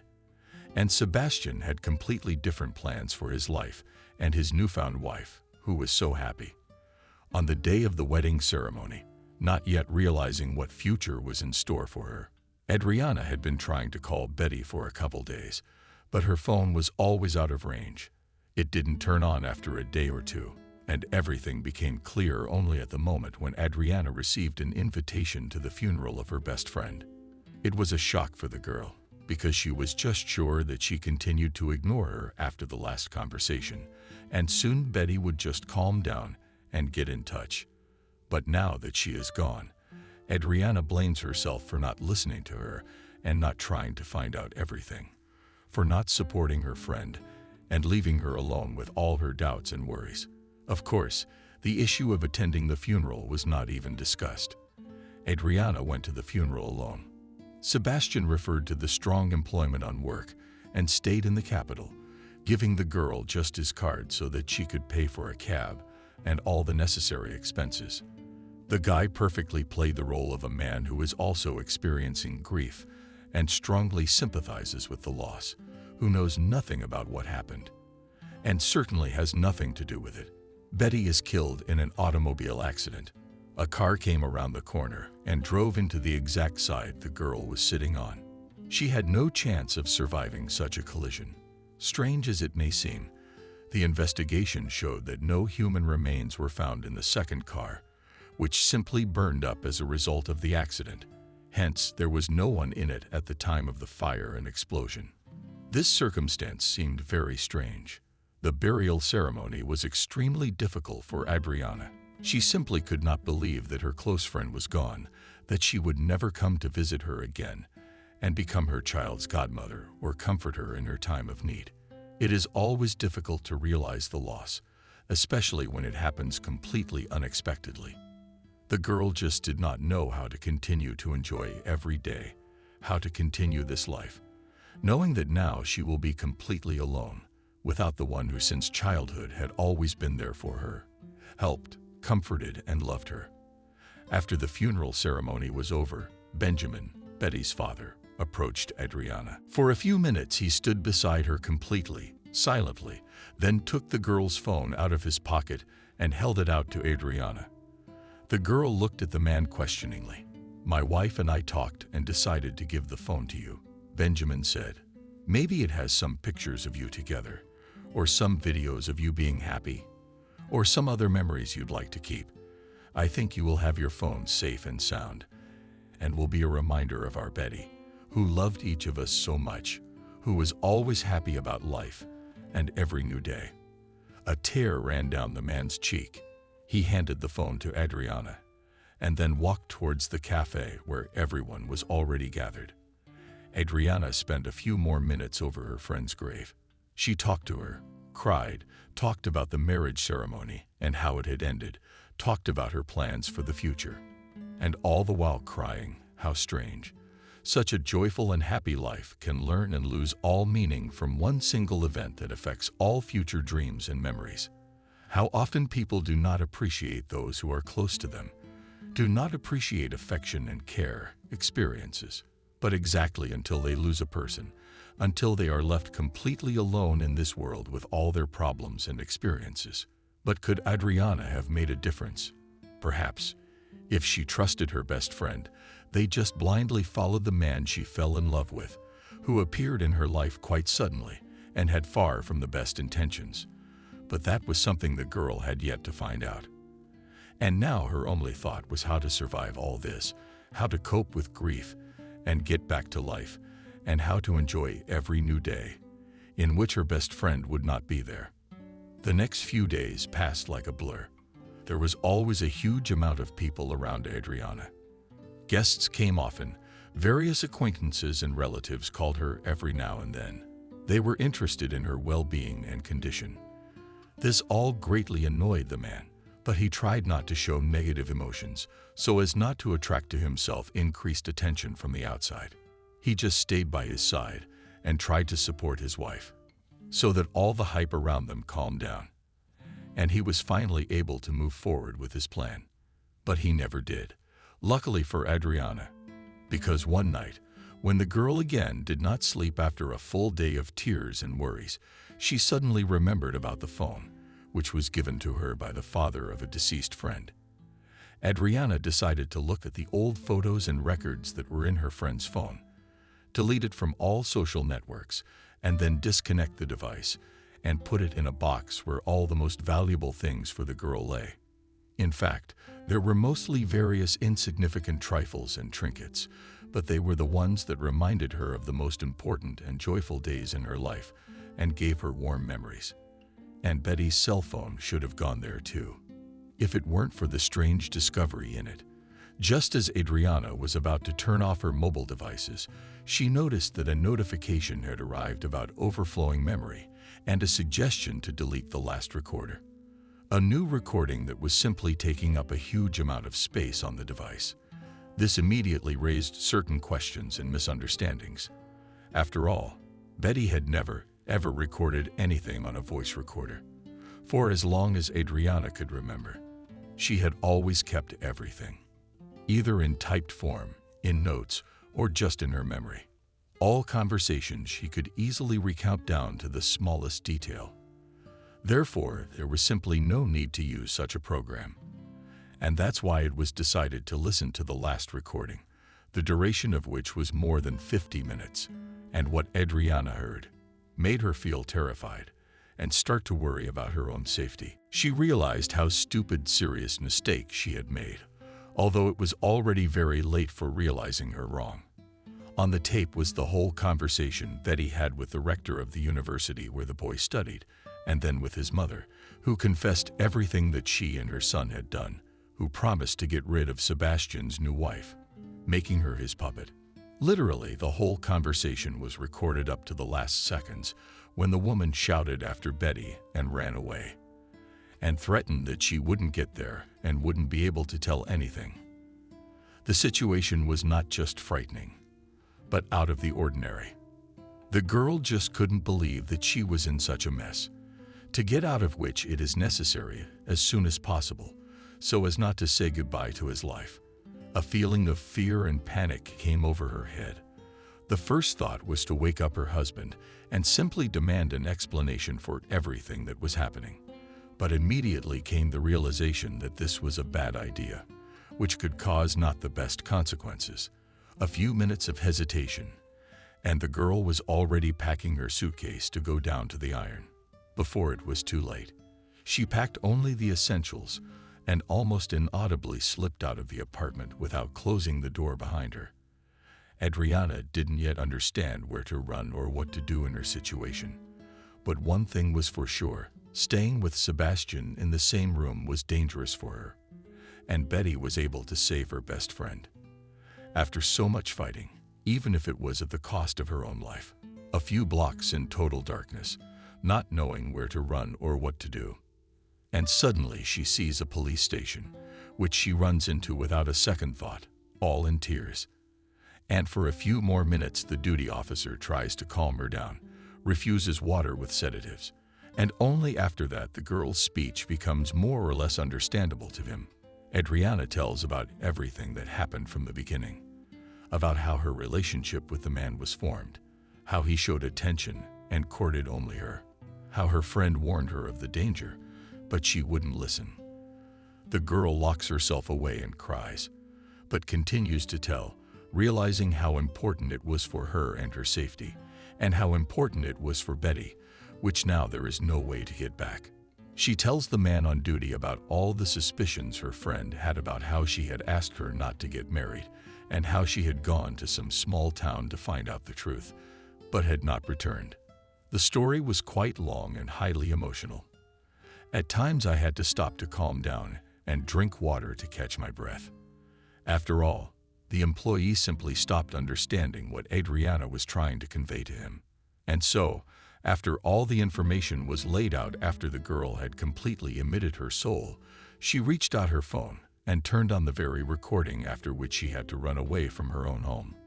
The man on shift duty listened to the girl carefully, despite the fact that up until the moment the recording was turned on, he was sure of the story. The man thought that Adriana was simply under some substances and did not realize what she was doing, or that she and her husband had had a simple domestic quarrel, which she was experiencing so emotionally and impulsively. But the moment the girl turned on the tape, it was no longer about prejudice and ridicule. Now the case was acquiring new colors, and it was necessary to deal with it as soon as possible, before the man could get anywhere. After finishing listening to the recording, the duty officer immediately called a senior officer and sent a patrol to the specified address, in order to apprehend the man, who was now considered potentially dangerous. The police caught Sebastian just as he was about to leave the apartment, and without explanation took him to the police station, where Adriana was waiting for him. While everyone was getting to the specified address, the girl was filling out the provided application form, in which she spelled out everything that had just happened. She had not yet finished filling out the paperwork when Sebastian was taken to the police station, and only at the moment when he saw a frightened and crying Adriana, he realized everything and stopped resisting. Judging by the fact that the girl was already filling out the application, it will definitely be accepted, and there is evidence of his guilt. And Sebastian just silently went into the cell and watched Adriana crumble his plan to pieces as she saved her own life, while depriving him of freedom and all the possibilities. The man didn't even think about the fact that after he got rid of Adriana, there might still be some obstacles to overcome. So he just waited until the fuss was over and was about to realize his plan, to put it into action. How lucky the girl was that she remembered about her friend's phone in time and decided to look through all the files, including listening to the strange recording of the dictaphone. But she could have just turned off the cell phone and put it in the box. And then, in a few days, she would have become a mere memory to everyone around her. The application was accepted immediately. There was overwhelming evidence that Sebastian was guilty. All that remained was to find the girls who had disappeared earlier. Would they be found safe and sound? Or would their fate be as bad as Betty's? Kathy was apprehended in her own home. The woman resisted violently and was clearly disturbed, so sedation was necessary. She did not give any statements, did not contact law enforcement in any way. She simply remained in solitary confinement until the investigation and trial were completed. Sebastian reluctantly but still cooperated with the police, hoping to get some leniency on a future sentence. He revealed the exact whereabouts of his ex-wife and how he had managed to get all of their assets transferred to himself. It turned out that the man's mother brewed a strange concoction of herbs and paid the girls with them, after which they became obedient and left-handed. And then they turned into fretless vegetables who had no opinion of their own. They just lay in the basement, which was located under the house, and did not try to get out of there. To these same creatures, once upon a time, a woman paid for her son. And it was clear from the dean's words, which were also recorded, the girls were found in a terrible state, but fortunately alive. They were badly emaciated, in rags with horrible bruises and scars. There was a long recovery ahead, but there was hope that they could still get back to normal. And Adriana, no matter how hard she tried to forget all the horror she had been through, she just couldn't do it. She often had nightmares and a dead friend who blamed her for her own death, then laughed and cried. I'm glad that I was able to save the closest person in my life. She could no longer trust anyone with her heart and decided to live out her life alone. This is how sudden love can not only destroy many years of friendship, but also close the veil of eyes, not letting you see the whole frightening truth. And a life that resembles the most romantic, beautiful fairy tales, which is the envy of many, can one moment become a true horror story, one you wouldn't wish on your enemy. Subscribe and click the bell. They say you can't drink water on your face, but for Christina Finch it was a weak consolation. The girl did not shine with beauty and hated mirrors with all her soul. Hair of some unintelligible mouse color was not distinguished by emptiness. Small gray eyes, thin lips, wide potato-shaped nose. The sight of it all from the branch made me want to cry. She would not Finch, and the potatoes would not laugh Betty. The first beauty of the class knows with a good potato. But the boys giggled nastily, and Christina almost cried. But was it her fault she wasn't born as pretty as Betty?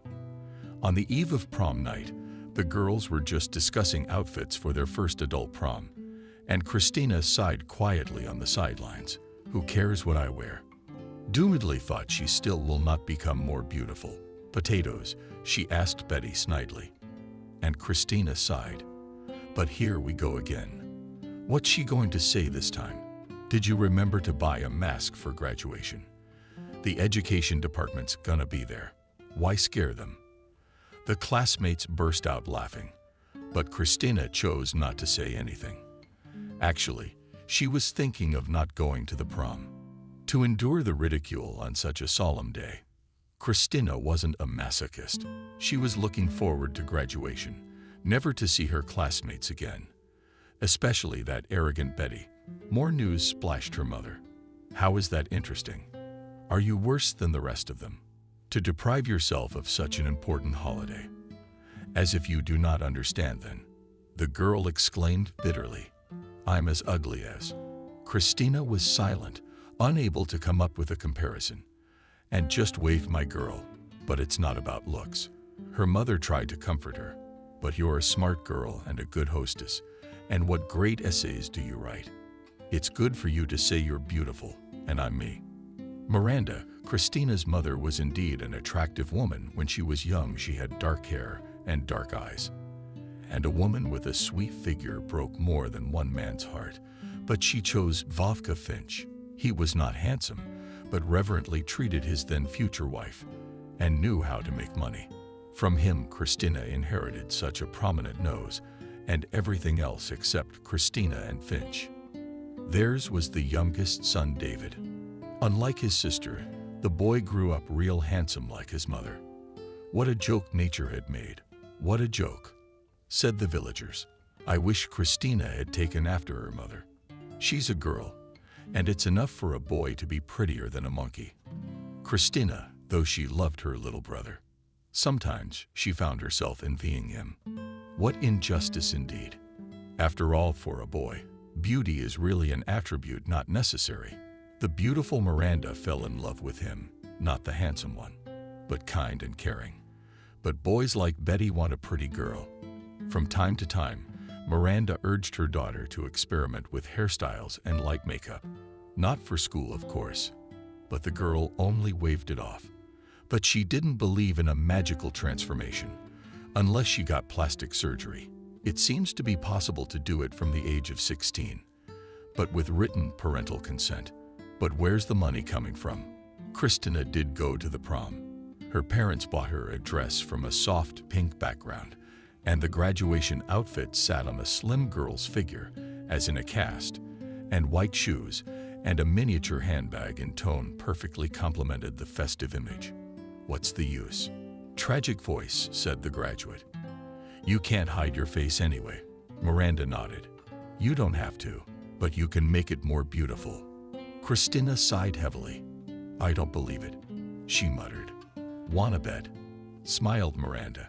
Christina's godmother, Aunt Wendy, who worked as a hairdresser, gave her a cascade haircut and put into a chic ceremonial hairstyle the girl's hair, decorated with small nooks, and somehow magically turned from machines into ashes and daffodils. Oblique asymmetrical. Slightly bunched teacher distracted attention from the large nose, and light youth makeup refreshed and softened the features of the face. It wasn't me, Christina exclaimed in surprise. The girl looked at herself in the mirror and couldn't believe it was her. No, goddaughter, it's you. Aunt Wendy smiled. It's just like in a Cinderella fairy tale. First ball, a beautiful dress, and a fairy godmother. The only thing missing is the wicked stepmother carriage. Christina laughed merrily and said there's no need for a wicked stepmother. And there is no need for a carriage either. After a little thought, the girl with a sigh added, I'll turn into a pumpkin anyway. Christina, what a pessimism. Fairy godmother shook her head. You are entering adulthood, which is exciting in itself, and such a decadent mood. Wendy, for the better. You'll go off to study in the city. You'll have new friends and a new life, and everything will be different. And the carriage won't turn into a pumpkin. Wendy knew that her godmother was being made fun of at school and was very worried about it. Therefore, she sincerely wanted Christina to rub the nose of all the offenders. While Wendy was transforming her favorite, Miranda went for a manicure. When she came back to see her daughter, she couldn't believe her eyes. And I always said you should experiment, Miranda said. At the prom, Christina made a splash. I've always known that any girl can be a beauty. Thank you. She smiled shyly, noticing Betty's disgruntled eyes. Of course she did. After all, she wasn't the center of attention. Christina had never liked school nights. All the girls would slow dance with the guys, and she would stand against the wall and pretend she didn't really want to. This night was different. Almost all the guys in the class invited Christina, except for the gym teacher and the computer teacher. Christina, you look beautiful tonight.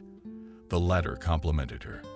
Parents looked at their daughter with pride and smiled, and Christina was sure that only good things were ahead of her. Such a beginning of adult life, she liked it very much. Morning, the end of August, a marshraka and a heavy bag in her hands. So begins the school year of a student living in a dormitory. "I guess you're going to study?" Christina asked, a grandmother of a noble appearance, sitting next to her. "Yes," nodded the girl. "And what will you be?" "Philologist," she smiled. "What kind of beast is that?" Squinted his grandmother, but hesitated. How to explain more lucidly to the elderly passenger? Who is a philologist? It's a person who studies the history of languages. Well, after graduating from uni, I can teach Russian language and literature at school, and I can work in a publishing house. Respectfully stretched grandmother. Well then, study.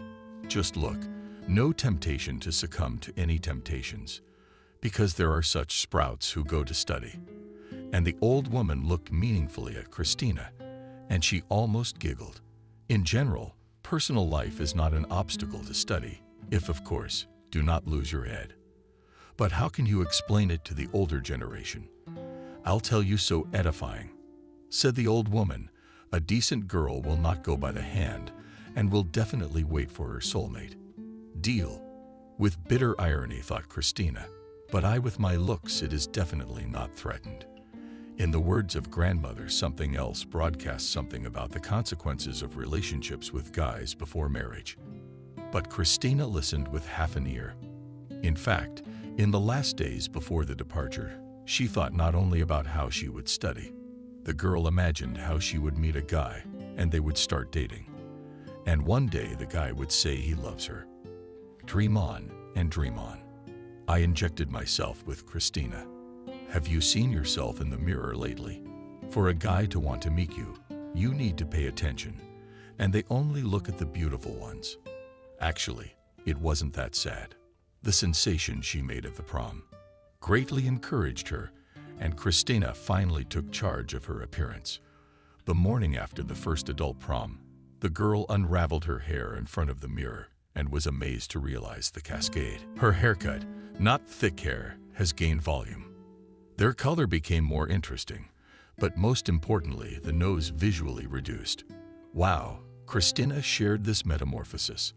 Aunt Wendy is a miracle worker. And why didn't I listen to my mom? The dark blue jeans and beige coat were not new, but combined with the new hair and makeup in soft colors, they looked new. And yet Christina didn't feel confident in herself. Oh, and then there's that grandma. Stopping this thought, the girl wanted to say something nice to her, but the grandmother had to go out. But the old woman smiled patronizingly. "Good luck with your studies, girl." "Thank you," smiled Christina. The next stop was the university. The entourage lifted the heavy bag, and it seemed to her that just a little more, and she would break under the weight of the bag. "Let me help you," offered a man sitting across the aisle. Together they pulled the sports bag out of the bus, and Christina, thanking her traveling companion, took a breath and moved on. But it was easy for the girl to say it seemed that the bag, which Miranda generously filled with potatoes, salty creations, and other snow, weighs twice, if not 3 times more than she herself. "Can I help you?" Christina heard a woman's voice, and a woman's voice.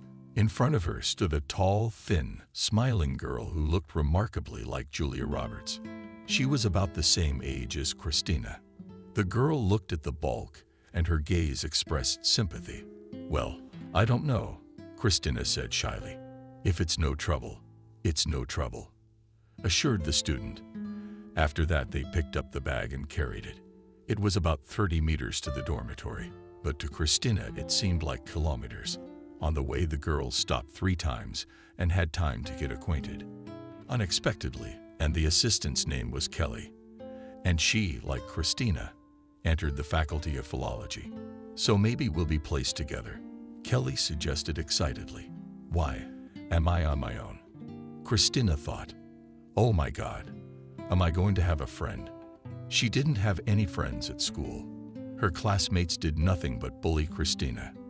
The only exception was Clara. but she'd been friends with Vanessa and Kanishev since she was a kid. Girls from other classes did not pay any attention to Christina at all, except for her nose. Ugh. Girls exhaled. Having reached the watch, "You haven't checked in yet?" asked the elderly janitor, turning to Christina. "No," and the janitor shook her head. Went to get the commandant. Christina was put in the same room with a new acquaintance. "Don't forget to register in the dormitory," said the commandant, whose name was Olga Vasilievna, and the girls headed for the elevator. The room in which Christina was to live for 5 whole years, unless, of course, she was expelled, was on the 7th floor. Kelly had been living in the dormitory for the 4th day, so she felt familiar. However, there was no hint of showing off, so Christina immediately felt sympathy for her roommate and sincerely hoped that they would become friends. "Yeah, I remember when I moved in," Kelly giggled. "I got off the bus and my suitcase handle broke. It was a good time. Couldn't have broken in the room." Christina laughed merrily. Kelly so interestingly presented the most mundane things, and you could listen to it endlessly. "And how did you get out of it?" asked Christina. "But the world is not without good people," Kelly hummed. On the way to the dorm, got a kind guy who did not leave the lady alone with 15 pounds of stuff. "Lucky," nodded Christina. "That's true. There are still some gentlemen out there. It's a shame the kid was busy, though." We entered the dormitory, and at the entrance stands his girlfriend. "She's pretty, by the way.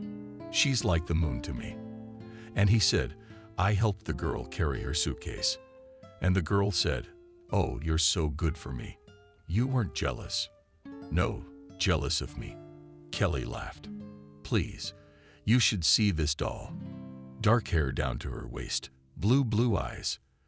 "Well, I'm no match for her, but you're not ugly either," Christina said. "But you're not ugly either," said Christina. "She looks like Julia Roberts. Same duck nose," smirked the future classmate. She sighed. "You'd like my nose." "What nose?" philosophically remarked Kelly. "Any flaw can be minimized or turned into a virtue." And noticing how Christina shook with laughter, perplexed asked, "What are you doing?" "I'm just..." She choked with laughter. "I just imagined how to turn my nose into a virtue." "You this," Christina deafeningly laughed. Tears came to her eyes. Kelly, looking at her friend, joined her, and in a few seconds the girls were laughing like clockwork, unless they were Whoopi Goldberg. Through the laughter said Christina, "Well, what are you for pussyfooting around as a beauty? I, by the way, do not understand why Julia was invited for this role." "Noted," answered Kelly.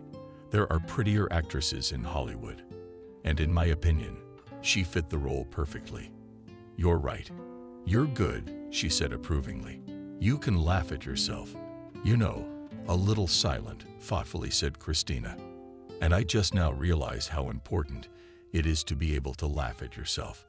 If I had been able to do that when I was in school, I wouldn't have been bullied." Kelly looked at her sympathetically. "You were bullied, and it was because of your looks, Kathy. Well, you'll show them. He who laughs last laughs." "Fuck it. Christina, I don't know about you. What are the 2 days left before the school year starts?" "I intend to have fun," Kelly announced. "So today we're going out on the town." "Maybe not today," Christina asked hesitantly. "Why wait? As they say, why put off for tomorrow what you can do today?" "Well, I don't know. But I do know cheerfully," exclaimed Kelly. "Today, and not a day later." Christina realized it was useless to argue with her new friend. And then she realized that she didn't really want to, but to change her life for the better even more so. So what was the point? Because, as you know, water doesn't flow under a lying stone. "You should wear a little brighter lipstick," said Kelly, critically examining Christina's makeup. "Kelly, take pity on me," she begged.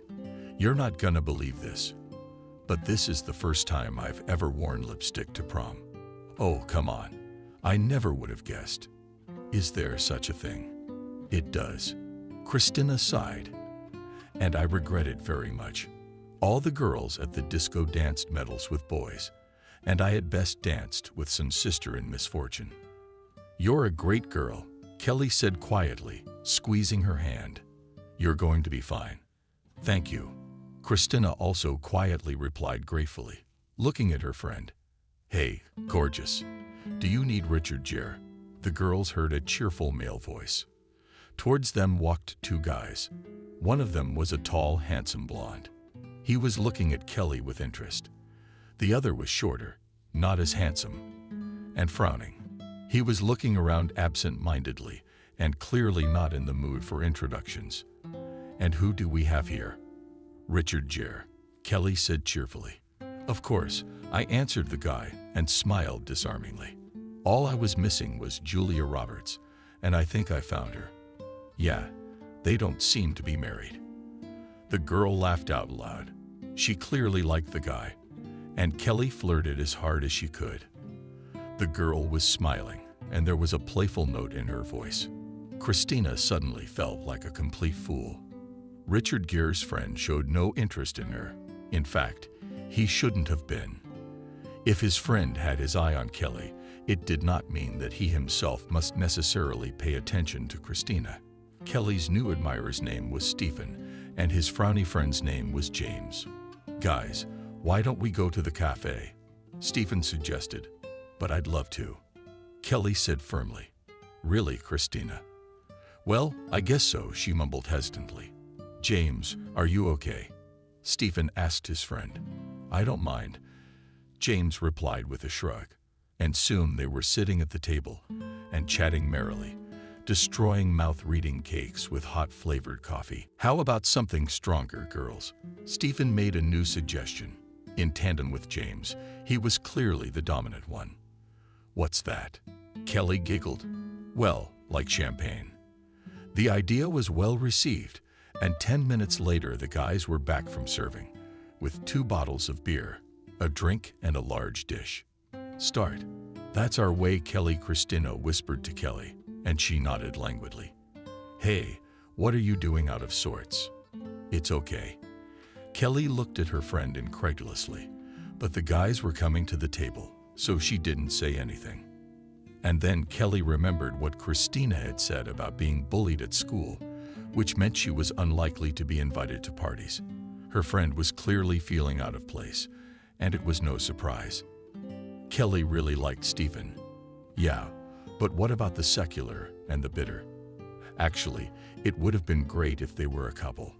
But James showed no signs of paying attention to Christina, and she, in turn, just didn't know how to behave in company. We'll learn. Kelly smiled to herself and turned to her friend Christina. Will you keep me company in the ladies' room? Christina nodded, and the girlfriends retired to the common areas. Christina whispered excitedly, Kelly, come on. What are you doing? What are you talking about? What are you talking about? Oh, rounded on her eyes. Do you like this James guy even a little bit? I don't know, Christina shrugged. Guy's a guy, but he's crazy about you. What makes you say that? She was surprised. I could read it in his eyes. She lied with inspiration. Don't you realize James is just like you? He just needs a nudge. A nudge. What nudge? But you need to let James know you're interested in him. Frankly, Christina wasn't sure she was interested in James at all. But as her father used to say, I can't expect a prince on a white horse with my looks. She thought gloomily and wondered how to do it. Simple, exclaimed Kelly, educated by the fact that the ice has moved. Don't sit there like a mouthful of water. Participate in the conversation. Turn to James more often. Laugh and smile, and everything will be okay. It's just a matter of getting started. But come on, the guys are waiting. At first, Christina was not easy to keep the conversation, but then she was surprised to realize that it was not difficult at all. And 2 glasses of champagne did their job. Now it seemed to her that James was very well suited to a gloomy expression. It was a trick. As the guys walked them to the shuttle bus, James asked Christina to meet him. But did you? Embarrassed and blushing, he said, You'll give me your phone number. Write it down. The girl smiled. And so it turned out that the world of love became richer for 2 more couples. Despite the fact that it was not easy to learn, Christina get high. All the same, it was not in vain that I dreamed of graduating soon, thought the girl. Here she made friends, and life in general, sung by a character from a famous sitcom, turned out to be fun and interesting, especially if you are still a freshman and all the discoveries ahead. Everything that happened in the dorm brought Christina in indescribable delight. Student parties, secret sleepovers of local students, joint preparation of dishes from everything that found in the refrigerator at the end of the week with the subsequent tasting, and even cues in the shower did not strain. But on the contrary, you nights living in the dorm, Christina mastered the art of quick washing in the shower. And after a month it ceased to seem something terrible to her. What can I say? The first month of dorm life passed under the motto, everything that doesn't kill us makes us stronger. From now on, Christina Finch was a typical homegirl used to going to bed and waking up in silence. No, yes, and had to go to the trouble of listening to music at 0 o'clock. And no one cared that she had a colloquium tomorrow. But my mom's pies and cutlets in the amount she wanted were now eaten once every 2 weeks. That is, when Christina came home for the weekend. And yet for the first time in her life, Christina Finch could say in good conscience that she was perfectly happy, especially compared to what Christina had put up with. For 11 years of high school life, she also had a boyfriend. Putting her hand on her heart, Christina did not feel for James that not earthly feeling, which so beautifully and juicily described in love novels. Rather, she was attracted to a fundamentally new role as someone's girlfriend. And is it love? Pondered Christina. Otherwise, how to explain the fact that Kelly, after a month and a half of relationship with Stephen, found another admirer of Hollywood diva and did not hesitate to move to him? Better no way, snickered her friend. I'm too young to get hung up on one guy, and I wouldn't advise you to. Christina, let's be honest. You're not in love, are you? No, she said yes. Do you want to? Kelly winked. It happens. It happens. Yeah, if it happens, the answer is automatically yes. Here's the thing, Christina. You and I are going out to a nightclub on Saturday. Oh no. Oh yes, I'm going home on Saturday. Christina remembered. Not a problem. Let's go next. Christina only sighed doubtfully. It's not like Christina didn't realize that dating a guy on the basis of being cute wasn't a good idea, as well as the fact that it's better a bird in the hand than a crane in the sky. By the way, the second was even truer, at least for Christina. But she had no idea how to tell the guy that it was over between them, just because she wished for African passions and pink clouds. But the Finch branch had no experience with guys. James was the kind of guy they say was neither fish nor flesh. He wasn't much of a talker, and he wasn't particularly proactive. And Kelly said he was incapable of action. Did Stephen say something to you? Christina assumed. I can see that. Poked her friend. No, really, Christina, but he's just like that. In a word, he's not. Didn't you want to set me up with him? She reminded me. But I did, Kelly shrugged. It's more fun to be friends together. And then perhaps the breakup with her neighbor had spurred her to find a new boyfriend for her friend too, to make it more fun to be friends. Well, if anyone was interested, it certainly wasn't Christina. The guy was courting her because that's the pattern. They had everything that is usually present in a young person's relationship, a candy bouquet period, trips to the movies where they took seats for kissing. They even had a first night, but it was all kind of stale and soulless. To come up with something original and memorable. No, not James. It's like James was just a stranger to romance. So maybe it was for the best that he wasn't romantic, her godmother said thoughtfully. When Christina came home for the weekend, she stopped by for tea. What is he studying for? A mechanical engineer. The girl smiled. At the Polytechnic Institute. But it's not the most romantic profession, Aunt Wendy remarked. I don't think it's the profession. She didn't agree. She disagreed with her godmother. My friend Kelly was dating a friend of his who goes to school there.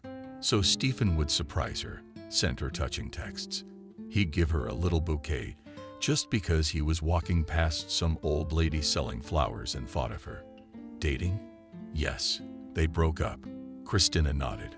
Why did they break up if they were doing so well?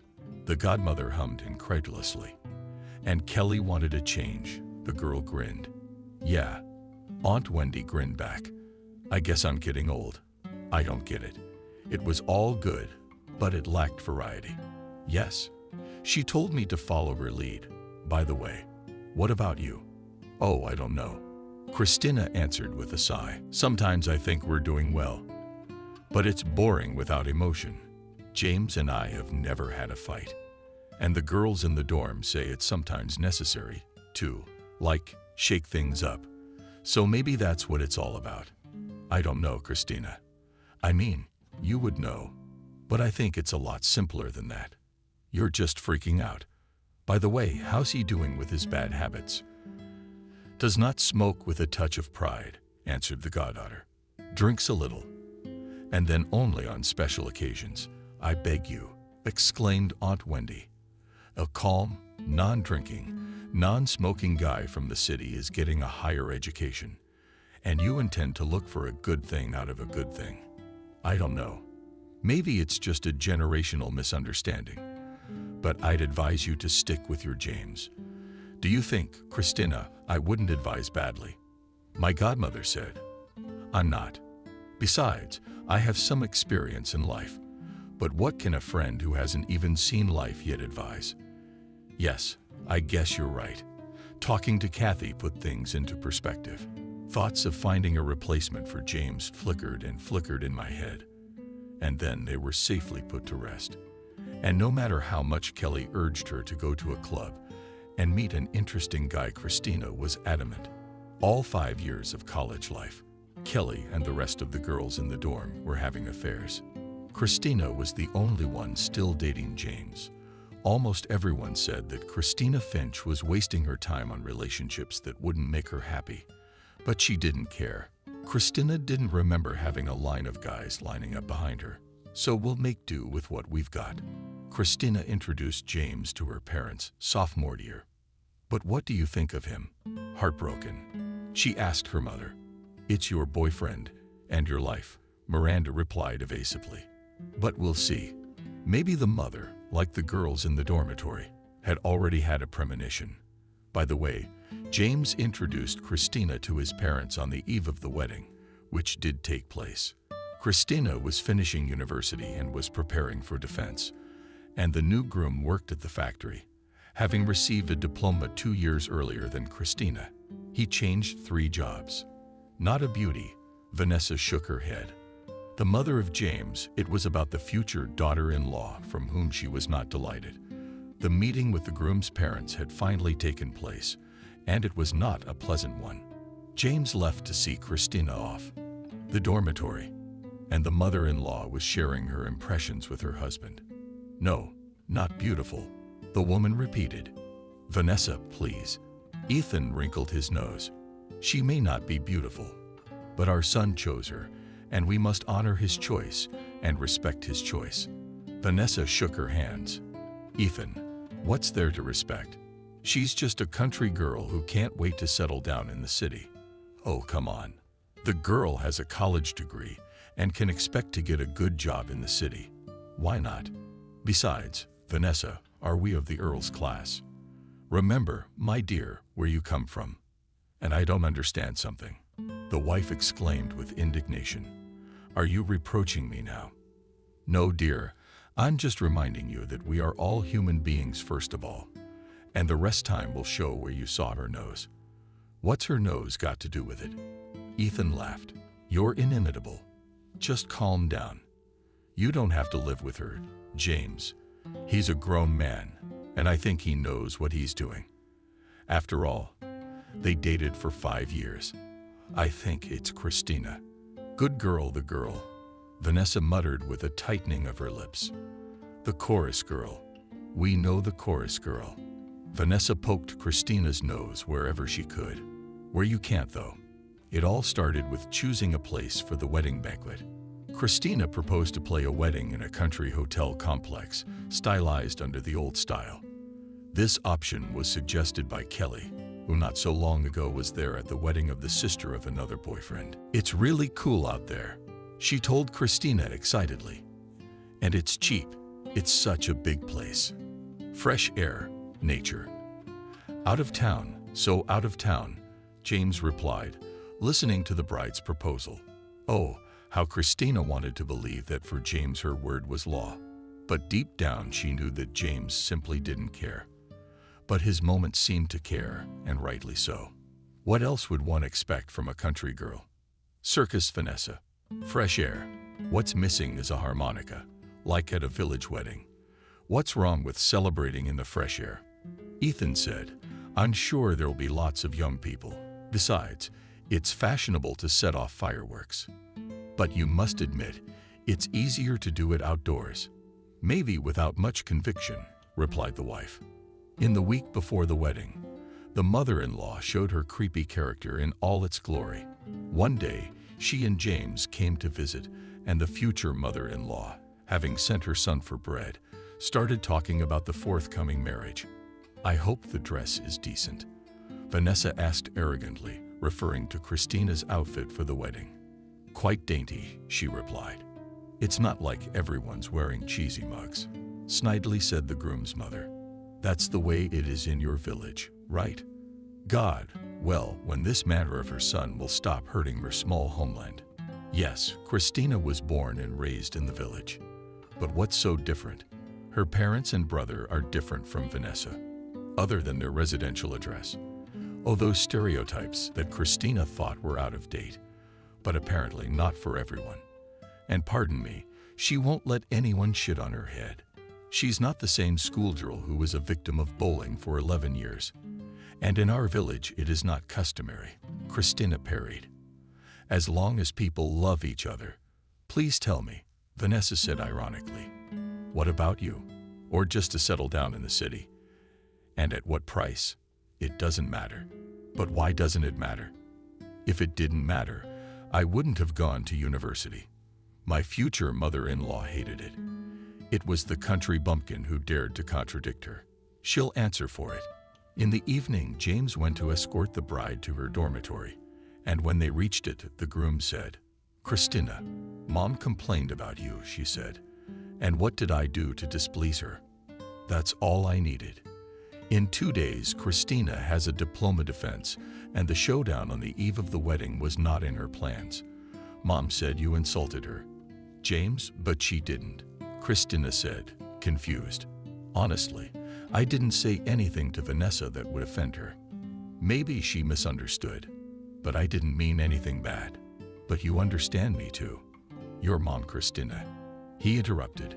"It would be better if you apologized to your mom. But why fight before the wedding? You have to admit it." He's right. Christina thought about it and said, "Okay, I'll apologize." "Finch, did you catch Shiva?" Kelly exclaimed in amazement. "For what?" I'm embarrassed to ask. "Do you owe her an apology?" Kelly, "But it's not like it's gonna cost me anything." James is right. Why fight before the wedding? James is a mama's boy. Said it like a nail and a friend. And there's more to come. "And I told you there were other options to consider." "What can I say now?" sighed Christina. "But by the way, Julia, to whom everyone compares me not only in beauty played." Kelly winked. "What's your point?" "She was in a movie about a wedding." Sang she. Christina wrinkled her forehead, remembering movies starring Julia Roberts. "Best friend's wedding," she suggested. "But what does that have to do with us?" "It has nothing to do with us." "Of course." Kelly grinned. "But the movie Runaway Bride is." "Are you out of your mind?" "Yeah, I know you're not going to do that.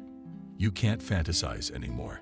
The day after graduation, Christina went to the village. "Oh, Christina, I don't know what to say," Miranda said with a sigh.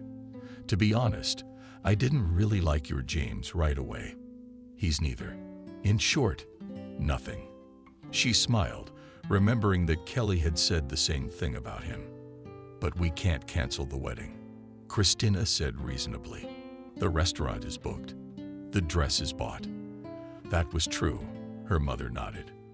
But she knew that some of the relatives had spoken up. Let him thank her for marrying her like that. Christina, you're not pretty. It's not nice. And then who says he only marries pretty girls? Take that Betty classmate from the branch. She got pregnant her freshman year. Who knows who the father is? Only her, and that's about it. There's a bad rumor going around about it. Like she doesn't know. Yeah, well, that's Betty's personal business. But the fact that she held Christina up about her looks has paid off in a big way. Betty's only 22. There's nothing left of beauty. She used to be pretty, but she's all gone. Now she was a tulip girl and a single mom. No, Miranda wasn't gloating. Though what's to hide? The thought of her daughter being an Adam had crossed her mind. But now Miranda wasn't so sure anymore. Yes, Christina had become, if not a beauty, quite a spectacular girl. Hair, makeup, good manicure. Against the background of all this splendor, even two big nose looked not so terrible. But she didn't seem to be happy in this marriage. We'll see. Miranda thought philosophically. What's the point in getting yourself worked up? Finteflushki. Not without gloating, thought Christina. I have to disappoint you. Dear Vanessa, the wedding dress was magnificent, contrary to the expectations of the future mother-in-law. The bride rejected the model immediately. Lush, skirt of white chiffon and silk bodice. Nothing superfluous. The only decorative detail was a big cool rose on the shoulder. The bride's hair was styled in a high updo, and only one curl carelessly filed on the shoulder. Good enough to make Vanessa green with anger, so congratulations. In a condescendingly patronizing tone, she said, after the newlyweds agreed to walk through life with their other half, and exchanged rings. Welcome to our family. Emphasis on the word that somewhat shook the newly married daughter-in-law. Wow! And Christina thought she and James were starting their own family. After the solemn registration, the guests settled on cars and drove to the village, which was 20 kilometers from the city. But you are a happy mother. Fun? Asked Kelly. Happy, shortly said Christina. The witness on the groom's side was Stephen. The prospect of riding in the same car with her ex-boyfriend didn't bother Kelly at all. In fact, she asked how he was doing. Nothing, Stephen replied. There were a couple of kilometers to the village, when suddenly they saw a woman in a bright outfit, which on closer examination turned out to be a gypsy. What do you want to live?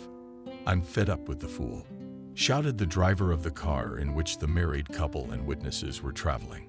And sending a pen nonchalantly said the gypsy woman, I'll tell you what the young couple's family life will be like. I will tell you everything. Will you live in wealth or in poverty? I'll tell you about the children. Yes, fuck you. With annoyance interrupted her driver and was about to move off.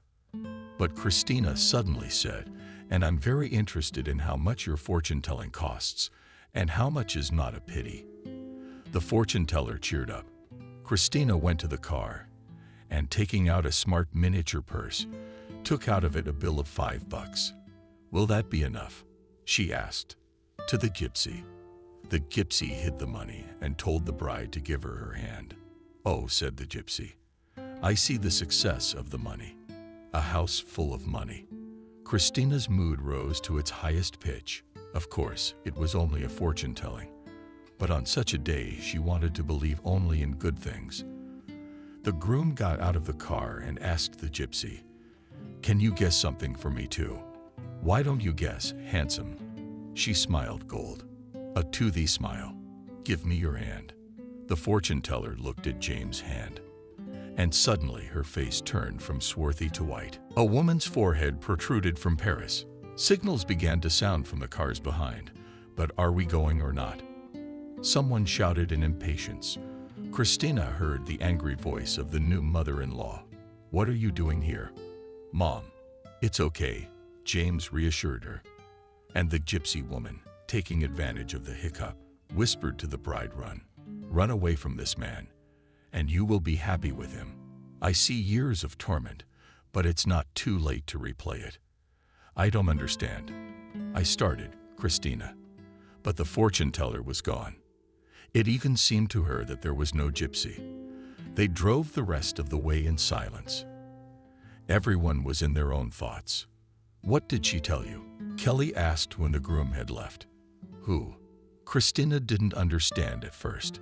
What about the gypsy girl? It's nothing special.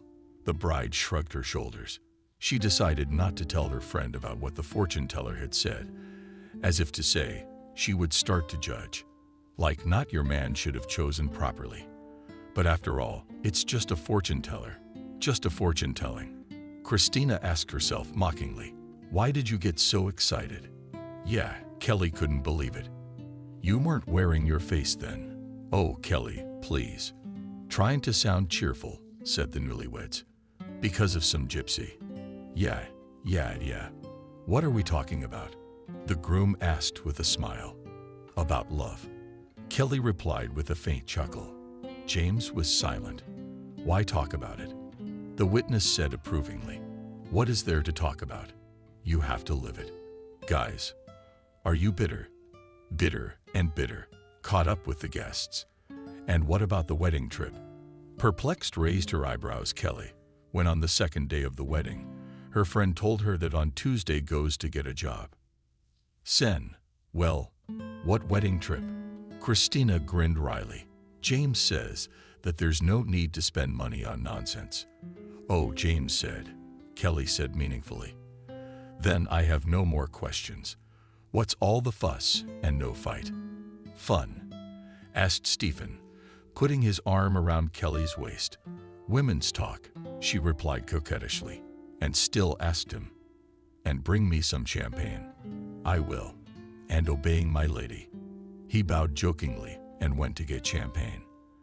And what was that? Christina inquired. It wasn't. It was love. And who told me to choose well? She picked on her friend. I did. And then I realized that Stephen was the smartest, the most beautiful, but most importantly, the most beloved. It's over, smiled Stephen after hearing Kelly's last words. He handed the ladies each a glass and said fondly, this deserves to be encouraged with a strong kiss. Christina looked at the lovers and felt sad for some reason. But no, hanging around in rented apartments is not for me. James shook his head. When had Christina suggested renting? Why would she? Mom had offered to live with them. That's true. It's a big place. There's plenty of room for everyone. Having failed to get her husband's support, Mom sighed heavily. She thought sadly, that's what it's all about. However, it was useless to talk to James about it. And after the scene near the dormitory, which took place shortly before the marriage, Christina and would not dare. After a year of married life, Christina was forced to state that the diagnosis of Mama's boy, set and perceptive Kelly, was correct. Turned out to be correct. As for the little one herself, sitting at the table on her wedding anniversary, she wondered how she had lived under the same roof as Vanessa. She looked at Christina arrogantly, and it didn't escape her parents and brother. What's going on with you two? Having had a moment, asked Miranda, what are you talking about? Made her daughter surprised eyes. Listening to Vanessa, so everything she didn't do, Christina, was bad. According to her mother-in-law, she couldn't cook, couldn't hold a conversation, looked terrible.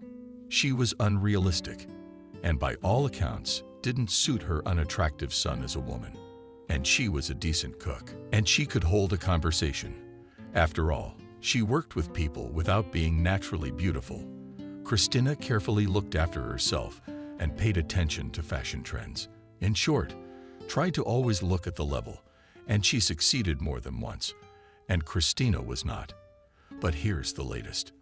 What did you hold a candle to? Kelly jumped when she voiced this claim to her mother-in-law. There was actually not much funny, which Vanessa deduced from. It's very simple. In their 1 year together, the couple has yet to procreate. I don't understand why you're stalling. The mother-in-law was puzzled. When Vanessa first talked about it, Christina said that she and James are not yet ready to become parents. And that was true until Christina had just started living. 5 years at the Institute were not easy, and she wanted at least a little bit of a break. That's how Christina perceived her work. Almost immediately after her marriage, she got a job as an editor in a rather successful book publishing house and established herself as a valuable employee. The job meant career advancement, and Christina did not want to miss such an opportunity. And the salary was high. That's a strong argument. What do you mean you're not ready? Splashed hands, mother-in-law.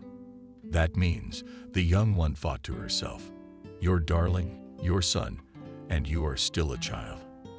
But out loud she said the first thing that came to mind. It means that I'd like to work at least 1 more year. Well, I'll go on maternity leave.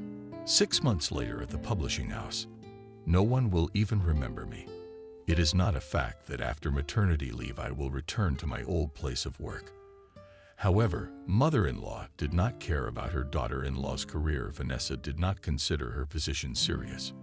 What do you think? Some publishing house disdainfully bailed mother-in-law. Talking to her friends.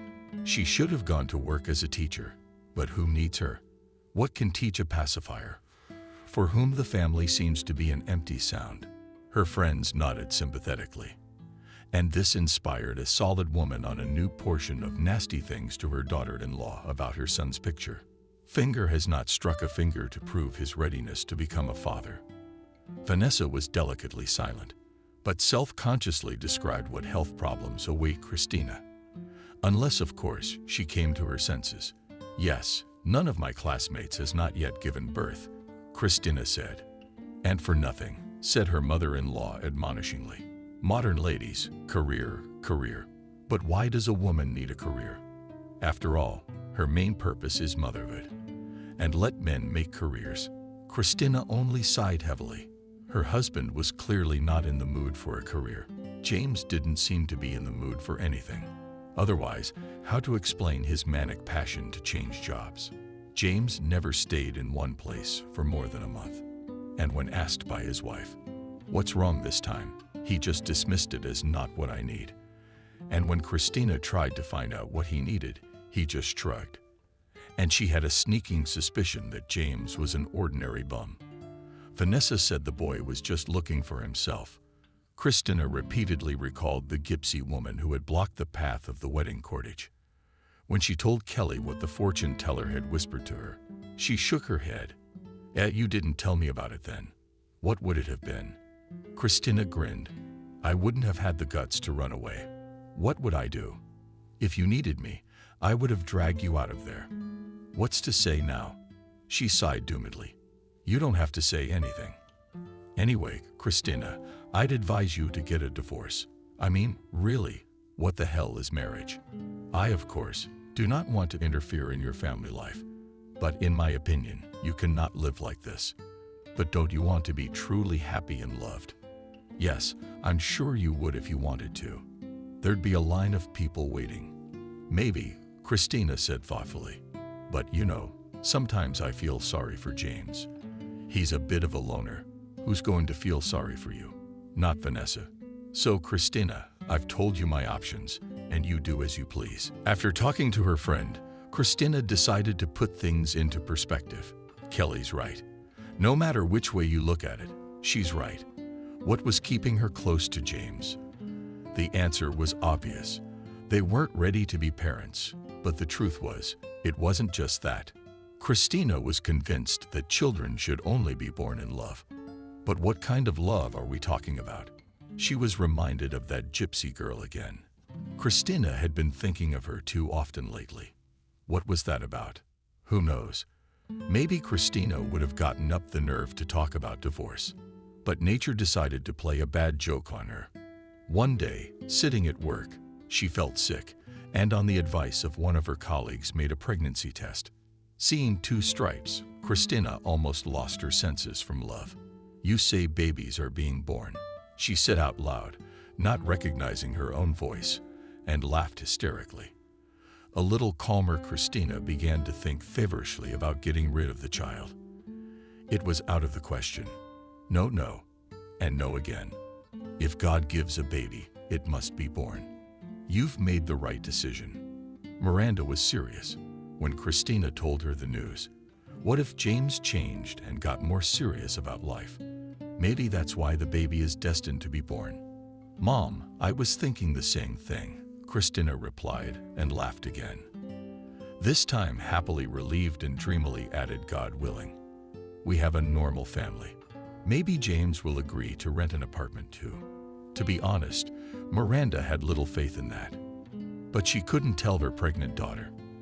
And what the hell? And if a miracle happened, her Vidic would come to his senses and stop running from one job to another. Putting down the Finch phone, the eldest looked at her watch. Her husband and son were about to come home from work, and over a delicious dinner, she would inform them of the impending addition to the family. Awesome, Kelly exclaimed. You're going to be a mom. And the rest of this is just a bunch of crap. You're strong. You're self-sufficient. You're gonna make it. Me. Well, your friend replied meekly, although something told her the Scrolls have 2 children to raise. There's already one. But why make a friend nervous when she's in an interesting position? Just ask the Stack to have an educational talk with her friend. Meanwhile, Christina thought about how to inform about her pregnancy to the main culprit. To call or to do it at home. When she was a very young girl, she had imagined many times how she would inform her beloved husband that they were having a baby. Christina dreamed that it would be beautiful and romantic, like in the movies.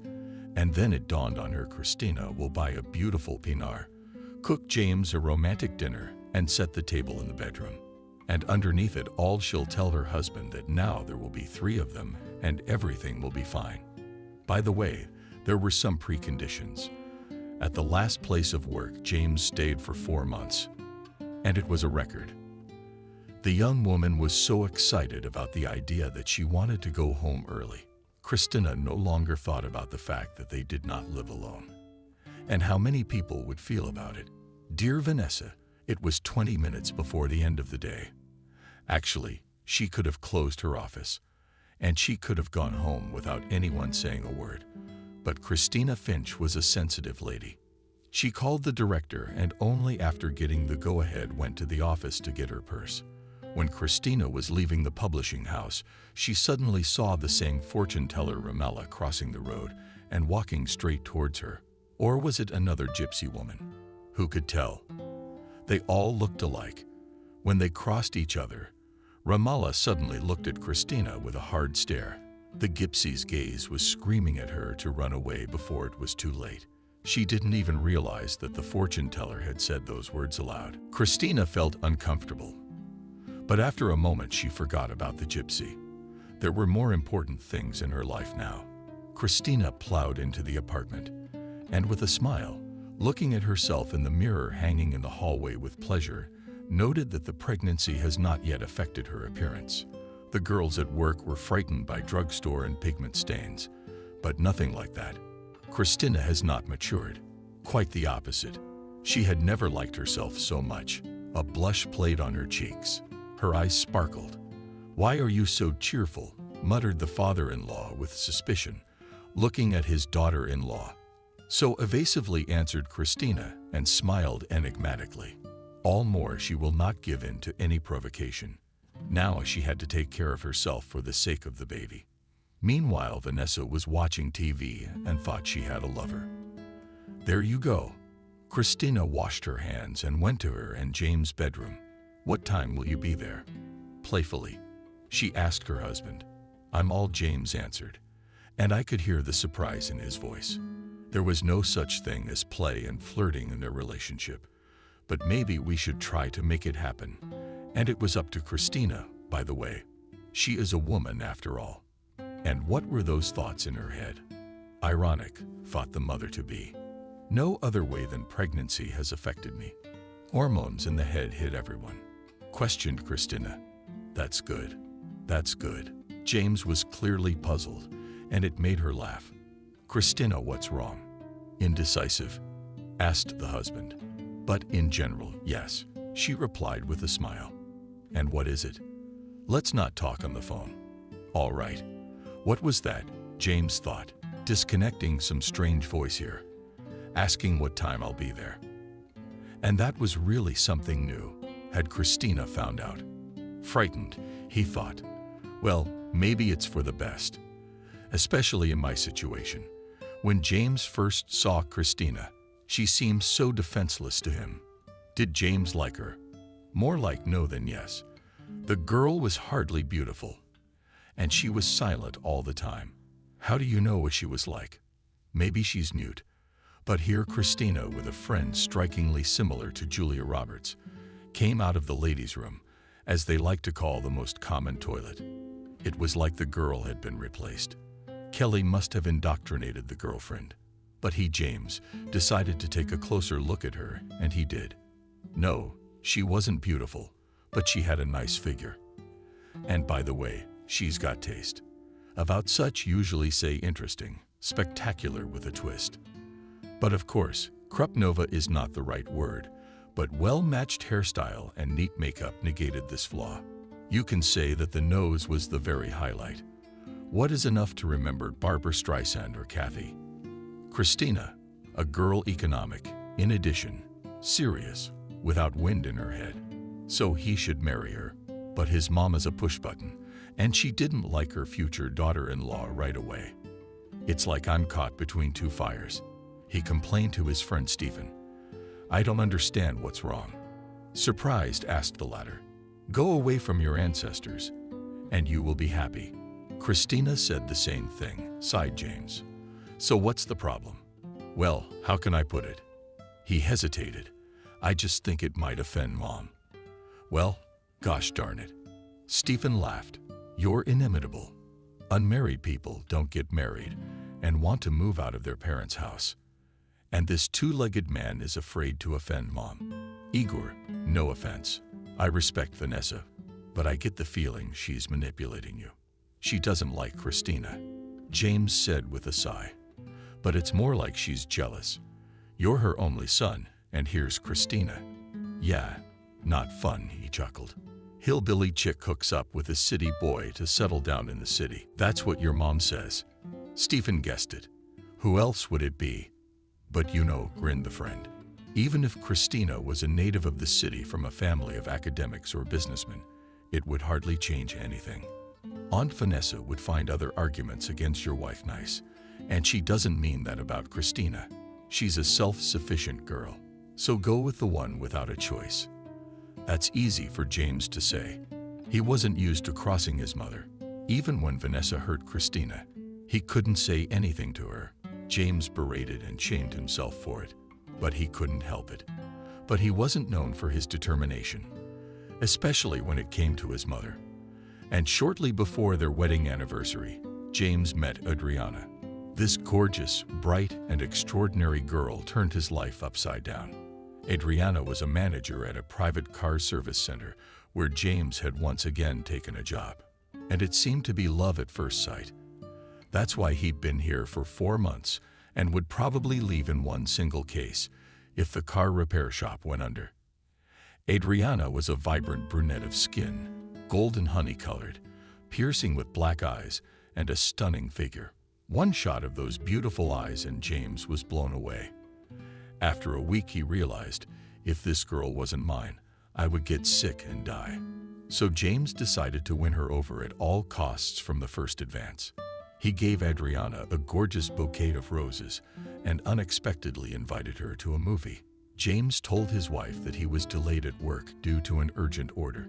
Young people took places for kissing and without wasting time, immediately took advantage of it. He remembered going to the movies with his entourage. It was heaven and earth. My God, what I've deprived myself of for 6 whole years. Desperate, James thought.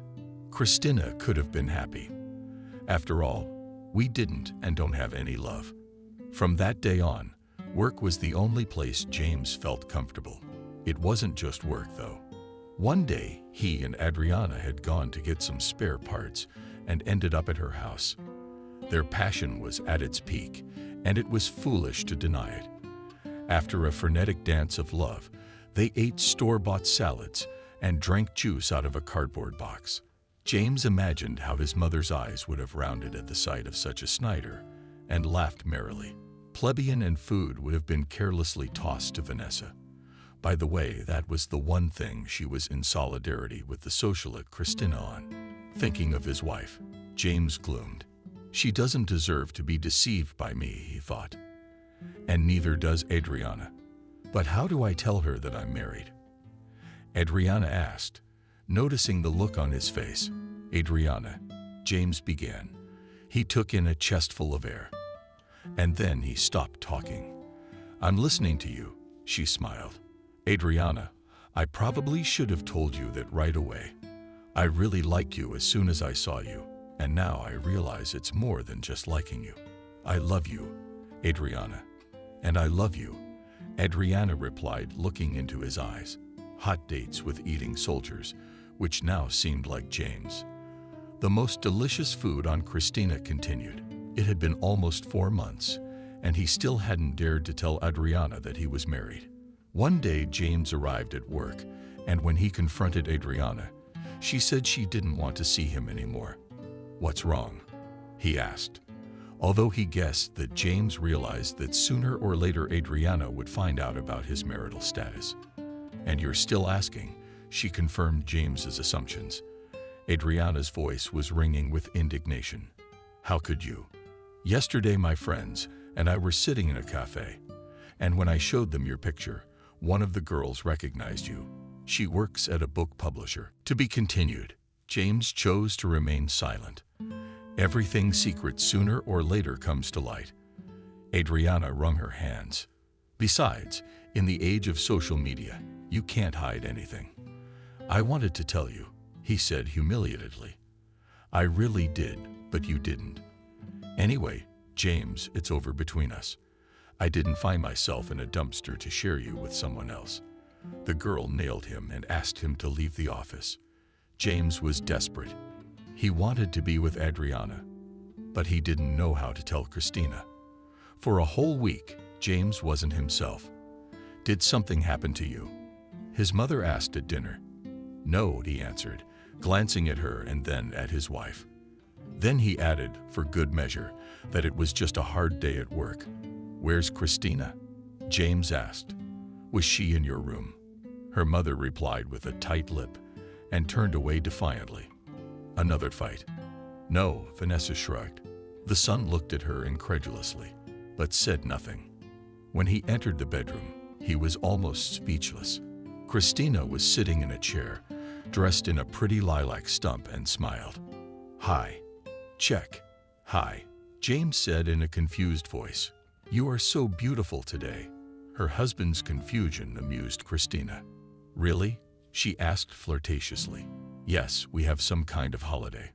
Christina got up from the chair and, approaching her husband, put her hands on his shoulders. James, I have something to tell you.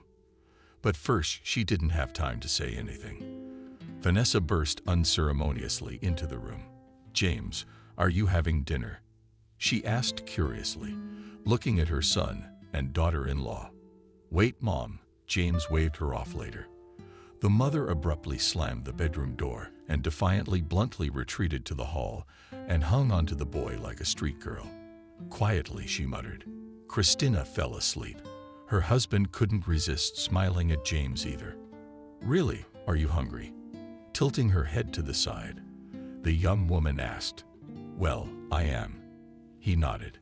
It's been fun, Christina said, pointing to a beautiful coffee table server, which James hadn't even noticed from excitement. And what are you going to feed her? Your favorite vegetables, the wife smiled. Oh, James stretched out happily and rubbed his hands together in anticipation of a delicious dinner. And what are you dissatisfied with again? Ethan glanced at his wife with a sidelong glance. That nasty person from the collective farm is hanging on to our son. Ugh. The husband grunted in surprise. Vanessa, do you have a fever by any chance? He asked. He touched his wife's forehead to make sure. Vanessa took offense. You should have seen what kind of robe she was wearing. How? God forgive me. What was that about? Vanessa. Ethan said in a belittling tone. But why do you always look for a catch where there isn't one? It's like you were never young. Come on, defend her. I asked him to dinner. Why would he want his mother's borscht When there's a country courtesan in a robe waiting in the bedroom, the husband only sighed heavily. Delicious, James said approvingly. And that would be all right. But what was the fly that had bitten Christina? And then it hit him. What if she knew about Adriana and me? And now she was trying to keep me away. It was flattering, but something made it hard to believe. Christina's a girl with a pivot, James pondered. And if she really knew something, she wouldn't have held the city back. But then what's the point? What's the point, though? You kind of wanted to say something, he reminded her. I wanted to say something cryptic. Christina smiled. Anyway, James, I'm not going around. Yeah, about me being pregnant. What? Her husband interjected and coughed, almost giving chunks from the beer. James couldn't help but realize that theoretically, it wasn't that unrealistic. Even when his and Adriana's affair was in full swing, he had faithfully fulfilled his marital duty. And tender loves and burning passions. Of course, it was out of the question. But there was guilt, and notoriously so, because that's the way it's supposed to be. So that's what it's supposed to be. James' reaction puzzled Christina. He was clearly shocked. Only Christina didn't understand whether her husband was happy or not. She patted James on the back and handed him a glass of mineral water. Thank you, gratefully, said the husband, and added, so I'm going to be a father. Yes, Christina confirmed with a smile. The news of the impending addition to the family didn't seem to upset James, who was thinking, well, that's it. Adriana still doesn't want to see me, and I'm a married man who's going to be a father soon. Christina, well, that's great. He was doing his best to act excited, but Christina couldn't believe it. James, I'm glad. God, would they finally be like other loving couples? Christina remembered today's encounter with the gypsy, and immediately pushed that memory away with annoyance. To hell with it. Euphoric, she thought. James, glad. And the rest is just nonsense. Adriana stared blankly at the 2 red stripes and berated herself. But how could I have been so frivolous? And all the crazy passion that had caught up with her for the first time in 2 years. That was exactly how long it had been since she had broken up with Sasha.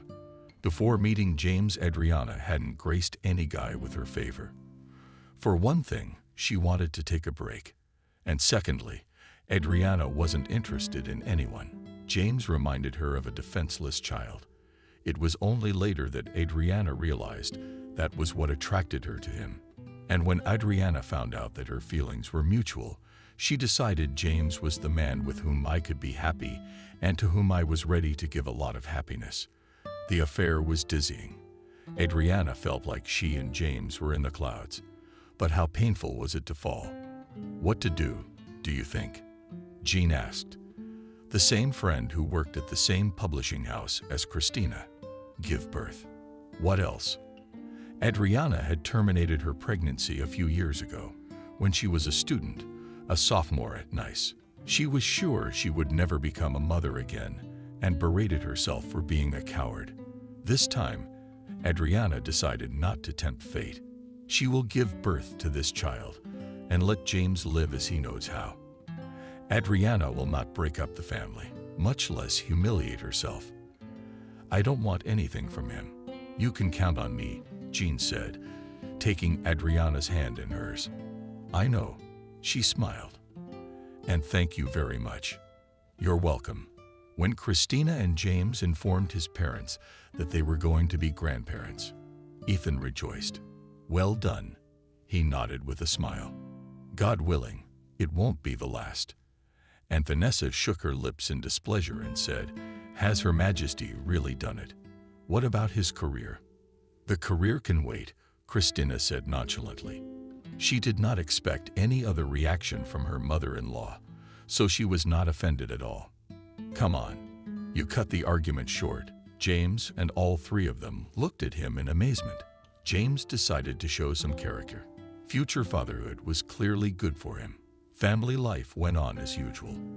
They lived in expectation of an heir, and Christina never ceased to be amazed at the changes in James's behavior. He became more attentive, and it seemed incredibly touching. Ethan, who had behaved quite good-naturedly before. After learning about the pregnancy, his sisters-in-law went to the supermarket and seemed to buy up all the fruit. Vanessa stopped nagging about nothing. Well, thank goodness for that. One evening, Christina got a call from her mother. "Christina, would you like to live in the country for a while?" Miranda suggested it. "Mom's on maternity leave anyway." "Yes, I would love to," exclaimed the young woman. "What's the need?" "Dad and I are going to a resort in Thailand," with pride answered the mother, and sighed. "I would ask Davidka. Does she understand?" Christina understood. Her brother David had moved to the neighboring village to his girlfriend, and was not an arrogant and terribly jealous person. Sophia had immediately insisted on moving in with her. There was a good and well-maintained house left by her grandmother. It was jealousy and feisty girls to the point of absurdity. Once, when their married life with David was just beginning, and I thought that a young salesgirl was making eyes at him. "She's probably not the only one," Sophia said. As the young men left the store, "Here's the thing, my dear. You will only come here with me. If for some reason I can't make it, you won't go anywhere either." David worked at a service station 24/7, and there was really nothing stopping him from staying with his parents, except for the jealous girlfriend. Since Sophia worked at the local school, she couldn't keep her roommate company. As it happened, her parents had to ask Christina about it. "But go," James said after a little thought. "I can't work." "Yes, I understand," nodded Christina. To tell the truth, the young woman was a little disappointed. She had thought James would say how much he would miss her. Apparently, he just hadn't realized it. Christina reassured herself. James just needed time. "Well, why don't you go?" He smiled. "It's nice in the countryside in winter. The air is so fresh. Will it do you and the baby good?" "Yes," she smiled back. "James, is something wrong?" his father asked, looking at him intently. The son, hiding his eyes, sighed heavily. Today he had learned that Adriana was expecting a baby. At first, James thought that the girl he had never forgotten was just getting better. But when rumors spread around the car service that Adriana was going on maternity leave, James physically felt an electric shock run through him. "It's his baby." "Son, don't be silent," Ethan said. "Nothing's wrong." James mumbled uncertainly. "I've known you for 28 years, and I can sense the slightest change in your mood. So spit it out, James. And to make it easier for you, let's have a little one." "Come on." The son waved his hand. Suddenly, he wanted not just a little drop, but to get drunk. Of course, he realized that the problem wasn't going anywhere, but temporary relief was a good thing. Sometimes, Ethan brought a bottle of his own currants and tincture from the bar. He sliced cheese, ham, and tomatoes, and said to himself and his son in a sedate manner. But it felt good and warm all over his body, and James felt a little better. "But," said the father, "tell me what happened." "I don't know where to start, but start somewhere," Ethan grinned. "I fell in love with someone else." "You did?" he exclaimed in amazement. "A long time ago, about 6 months ago. True, we broke up. But if you broke up, what are you talking about?" Father didn't understand. "Then maybe it's not love at all. It can happen. You're an adult. So I'll tell you man to man, I'm not a saint either." "Love," James sighed, ignoring the racy innuendo. "You broke up over what?" "Adriana found out I was married.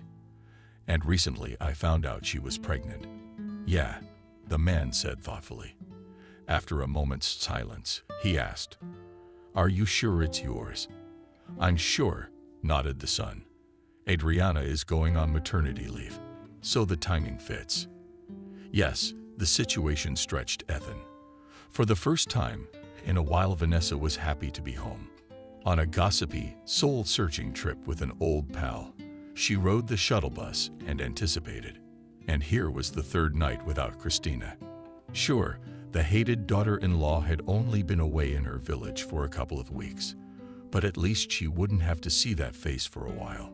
James, and where did he find her? Once again, Vanessa thought.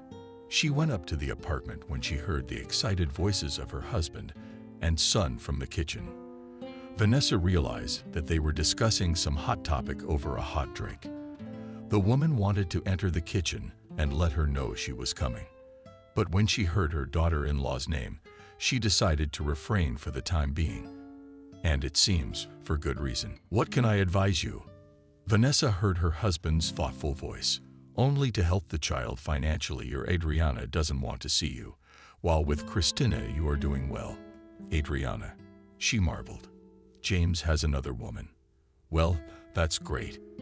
It's a great excuse to kick that redneck out of here. Pregnant. That's a big deal. Alimony's still on the books. Let her go back to her collective farm." It didn't even occur to Vanessa that she might not like her supposed new daughter-in-law either. Her dislike for Christina was truly boundless. "Right, Ethan," said James, "can help the child financially." Vanessa thought approvingly, not even realizing that she was to become a grandmother of 2 grandchildren. "Hello, Eagles," she said cheerfully, swinging open the kitchen door.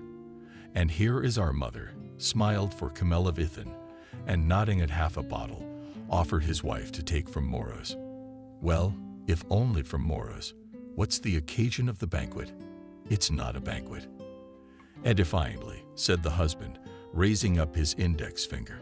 "It's a man-to-man talk." "Well, if you're having a man's talk, I won't interrupt you." "Vanessa, come on. I was just kidding."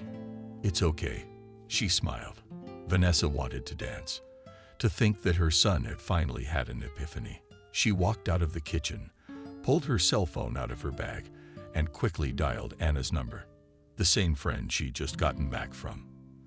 Vanessa was terribly curious about who Adriana was, but she didn't ask her son. Not James, not Ethan. Didn't even realize she'd heard their conversation. Christina was 2 days away from arriving. I wish she hadn't come at all, especially since, as it turned out, Christina had nothing to do here. Well, that could easily be arranged, Vanessa realized. Just pick the right moment and get her out of here. No problem. She heard her son's voice as she passed his bedroom. "I'll meet you there. Just call me when you get into town. I guess James is talking to his wife." Vanessa smiled slyly. Her plan was as simple as genius. It wasn't really a plan, just a little diversion for the good of the family. "Have you talked to Christina?" Vanessa asked her son when he came out of the bedroom, dressed in a bathrobe. "Aha. And when is she coming?" innocently inquired the mother. "She'll be in town tomorrow at 4, but you're at work at that time. So, Christina will call me and I'll meet her." "Mom, I'm going to the bathroom." "If anyone calls, you answer it. Tell them I'll call them back later." "Got it," she nodded, and after waiting until James, from the sound of it, had dipped into the bathroom, she went into their bedroom.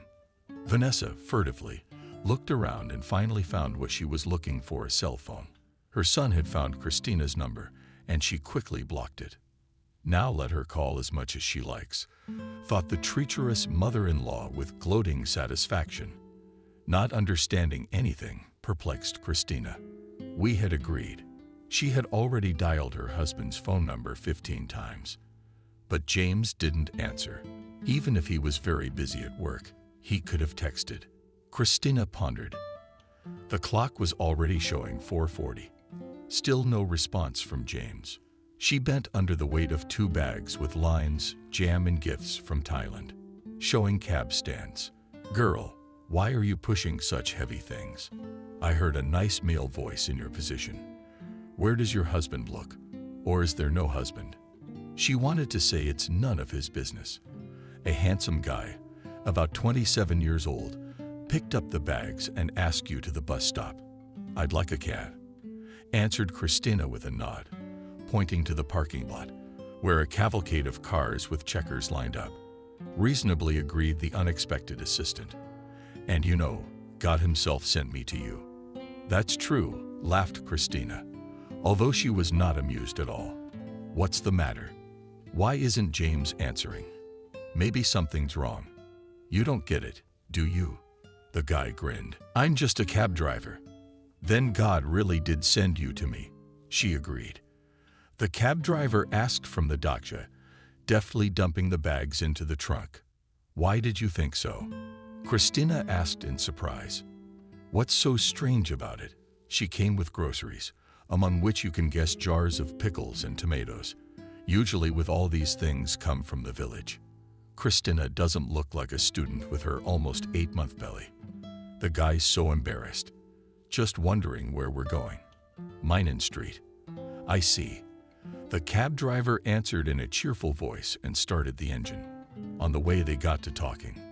The guy's name was Mason. And what's your name? Beauty? He asked with a smile. Christina shyly, she answered. Talking to a strange man made her a little embarrassed. Nice to meet you, Christina. I hope they will meet you at the entrance. I don't know, sighed the young woman. Her husband promised to come and didn't. Mason guessed. No, he called and didn't answer. I'm afraid something might happen. But let's hope for the best. I wish, sighed Christina. When they pulled up, the young woman dialed James' number again. There was no answer. The cab driver asked sympathetically. She shook her head. Let me help you carry the bags. The services of a rapist are free of charge. Mason couldn't help but smile.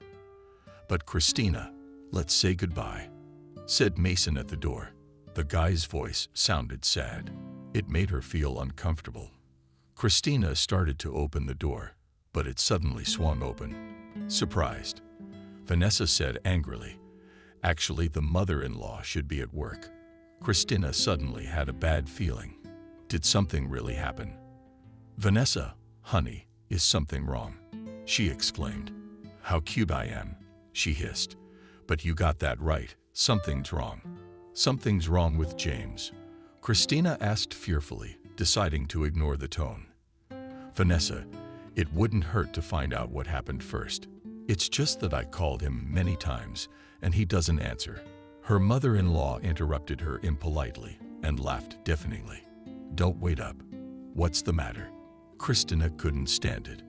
She had already realized that nothing terrible had happened to her husband. James had finally come to his senses. Vanessa proclaimed triumphantly. He's in love with another woman. No match for you and ideas without looking back. There's nothing more for you to do here. James has blacklisted you. Don't you realize you're no match for my son? Go and get your stinking Solomina. I don't want to talk to you anymore. But James and I just talked yesterday, and he promised to meet me. Christina said incredulously. Look, you're a country cow. And the fact that you were blocked without explanation is not an argument. The mother-in-law got angry. Christina couldn't believe what her mother-in-law was saying. Yeah, but James' cell phone really wasn't answering. In that amount of time, he could have seen her calls, or at least missed calls, more than once. Besides, knowing James's indecisive nature, it could be assumed that the hubby had chickened out. Christina didn't want to believe it, but everything pointed that way. Still, I'd like to talk to James, she said firmly. Even if it is as you say, I want to look him in the eye. You want to do what you want, Vanessa shouted in her sister-in-law's face. Stepping on her, she pushed Christina in the shoulder. She lost her balance, swung her arms awkwardly, and tumbled down the stairs. Oh God, the woman said in horror. But I didn't mean to do it. She did. What's going on here? The upstairs neighbor asked. The man was coming downstairs and seeing Christina lying between the floors, turned pale, and she herself, as if in delirium, repeated Vanessa. She really didn't want to. What's the matter with the girl? The man bellowed. She's herself, Vanessa. The neighbor above, whose name was Jacob, approached Christina and, making sure she was alive, yelled at the woman. What are you standing there for? Call an ambulance. She's on her own. The neighbor had his doubts about that. He had heard Vanessa scold his sister-in-law more than once and had probably pushed her down the stairs. Perhaps it was unintentional. But either way, the young woman needed medical attention. Taking a closer look at the neighbor, Jacob realized she was in shock and took matters into his own hands. The man took his cell phone out of his pocket and promptly called an ambulance. "Be patient, sweetheart," the man coaxed.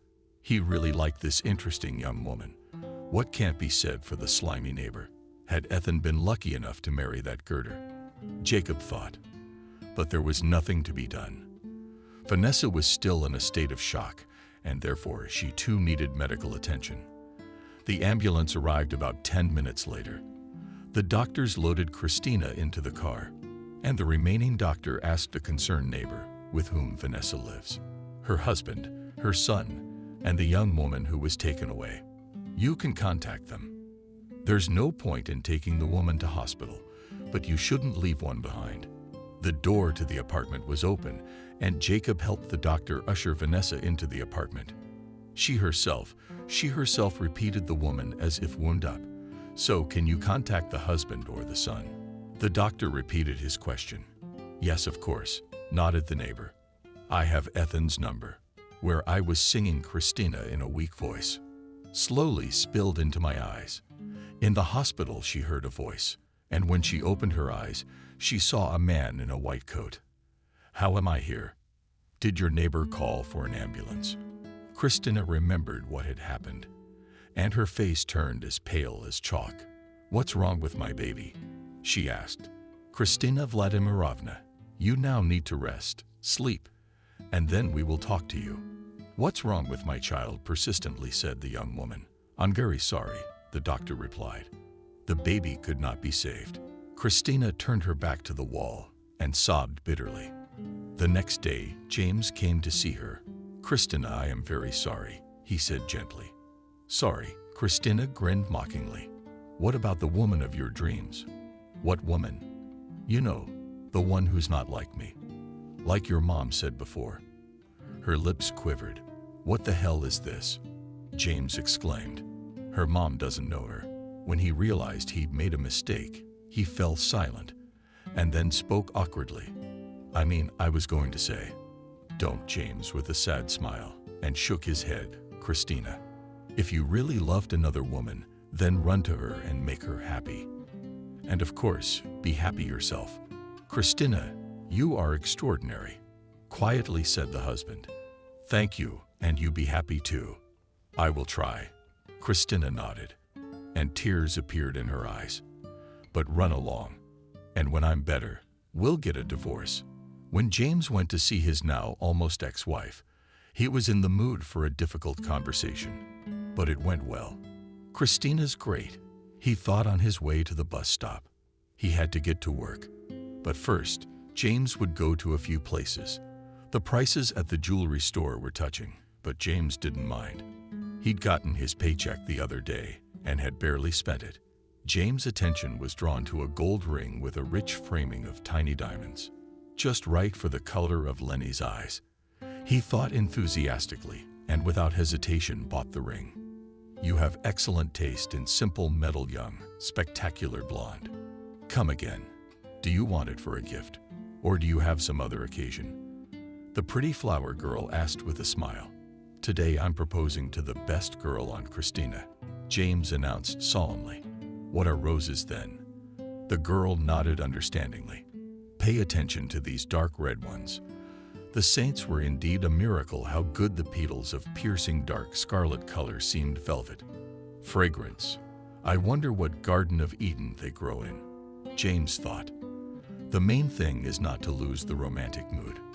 When James arrived at work, the first thing he did was to run to Adriana's office. The colleagues looked at each other meaningfully. "And you are the one who indifferently threw Adriana." She was packing, and she clearly did not care about James. It's nothing that can be easily remedied. At least, that's what he hoped. "Yes, that's me," said James decisively, handing her the roses and getting down on one knee. "Adriana, I love you and I want to be with you." She wanted to say something, and it was something that James obviously didn't like, so he immediately took matters into his own hands.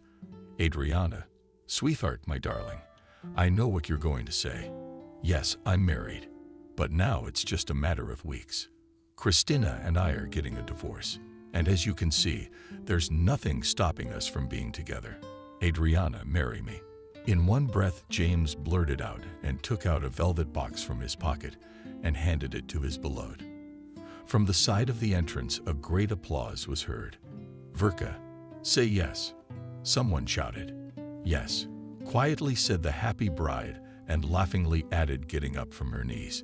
"Hero lover." James obeyed. He approached Adriana and gently stroked her belly. He whispered, "Do you know who we are going to have?" She whispered back, "We're having a girl." A month later, the lovers signed. And another month later, they had a baby girl whom they named Christina. "I hope you won't be jealous," James asked. "If you don't mind." "I don't mind." His wife shook her head with a smile. "Personally, I think of your ex as a kind of Cupid." The newly minted young father laughed. "I wonder how Christina would feel about such a comparison." Cupid. After the divorce, Christina plunged headlong into work. Thank God, she and James parted peacefully, you could say friends. After maternity leave and divorce, the first thing Christina did was freshen up her hair and update her closet. "You're gorgeous," Kelly said enthusiastically. "Divorce has obviously been good for you. Trust me, you won't be alone for long." "You know, Kelly, I've decided to take it slow. Like you said, we have to choose." The friends laughed merrily. "Christina, to you another talent," announced Secretary Veroshka. "Let her come in." She nodded wistfully, imagining a conversation with the next graphomaniac, which are scattered like mushrooms after the rain. When the visitor came and Christina was dead, standing in front of her was Mason, the cab driver, the same cabbie who'd driven her away that day when, well, don't mention the sad part. Christina, Mason, they said each other's names in sync and laughed merrily. "Let's see what you got." Christina switched to a businesslike tone. "I'm writing poetry." "Don't laugh." "Why would I laugh? It's my job." Mason's poems, though simple and uncomplicated, ran to the goosebumps. "As you got into the cab, did you smile, or was it just me?" When Christina read these lines, she felt herself blushing. It didn't take much intelligence to realize who these poems were about. Not bad. Not bad at all. She nodded approvingly and repeated the last line, but unfortunately not fluently.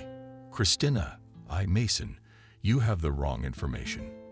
"Unexpectedly," she said. "What are you talking about?" He didn't get it. Christina mumbled embarrassedly, thinking, "What am I doing? It's just that my husband and I divorced 2 months ago." "I'm sorry," said Mason. Though in fact roses, tulips, and other fauna slowly but surely began to bloom in his soul. "There is nothing to be sorry about." Christina waved his hand. "Our marriage was doomed from the beginning." "Oh, I'm sorry. Why?" Surprised cab driver. The poet was just being frank. "Well, sometimes people need to talk," he said. "Christina, yes. Would it be impertinent of me to invite you to a cafe?" "Why not?" Christina smiled. Mason was easy and fun. The young people switched to the first name. After that, it seemed to both of them that they knew each other for 1,000 years. "How long have you been writing poetry?" asked Christina. "Since high school," answered Mason. "Be honest. My poems have a chance of being recognized." "How can I put it? To be honest, poems as such are not in trend right now. But they're good for Toastmasters greeting cards and stuff like that." "Well, thank you for your candor." After the cafe, Mason took Christina to the apartment she rented after the divorce. "You can come in," she offered. "I have very tasty tea, but raspberry and currant flowers with lemon are cosmos." After the tea ceremony, Mason left, and Christina grabbed her phone. "Kelly, I think I'm in love," she declared. No, you don't.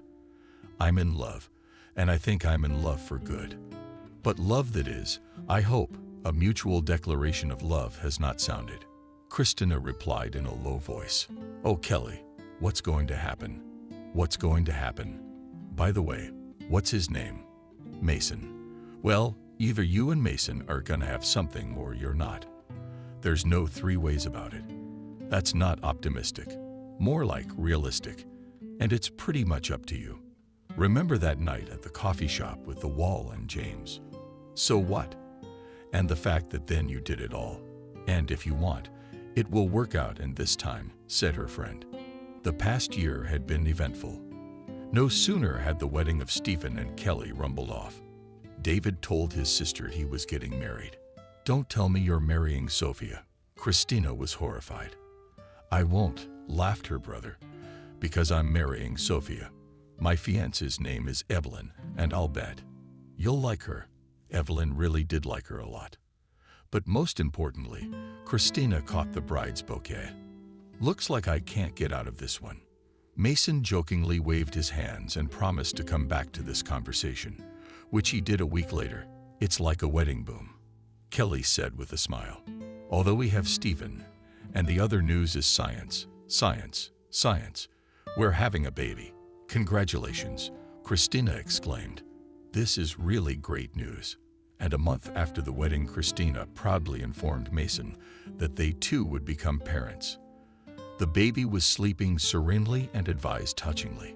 Christina opened Messenger and ran through the congratulations with a smile. She received congratulations from her brother and son, Hihi's parents, from aunt, colleagues, classmates, and even from her ex-husband and his Adriana. And Rick opened his blue milky eyes and poked the phone at that time. Sweetheart, come to the window, read the message. Well, shall we go meet Daddy? Gently whispered Christina and went to the window.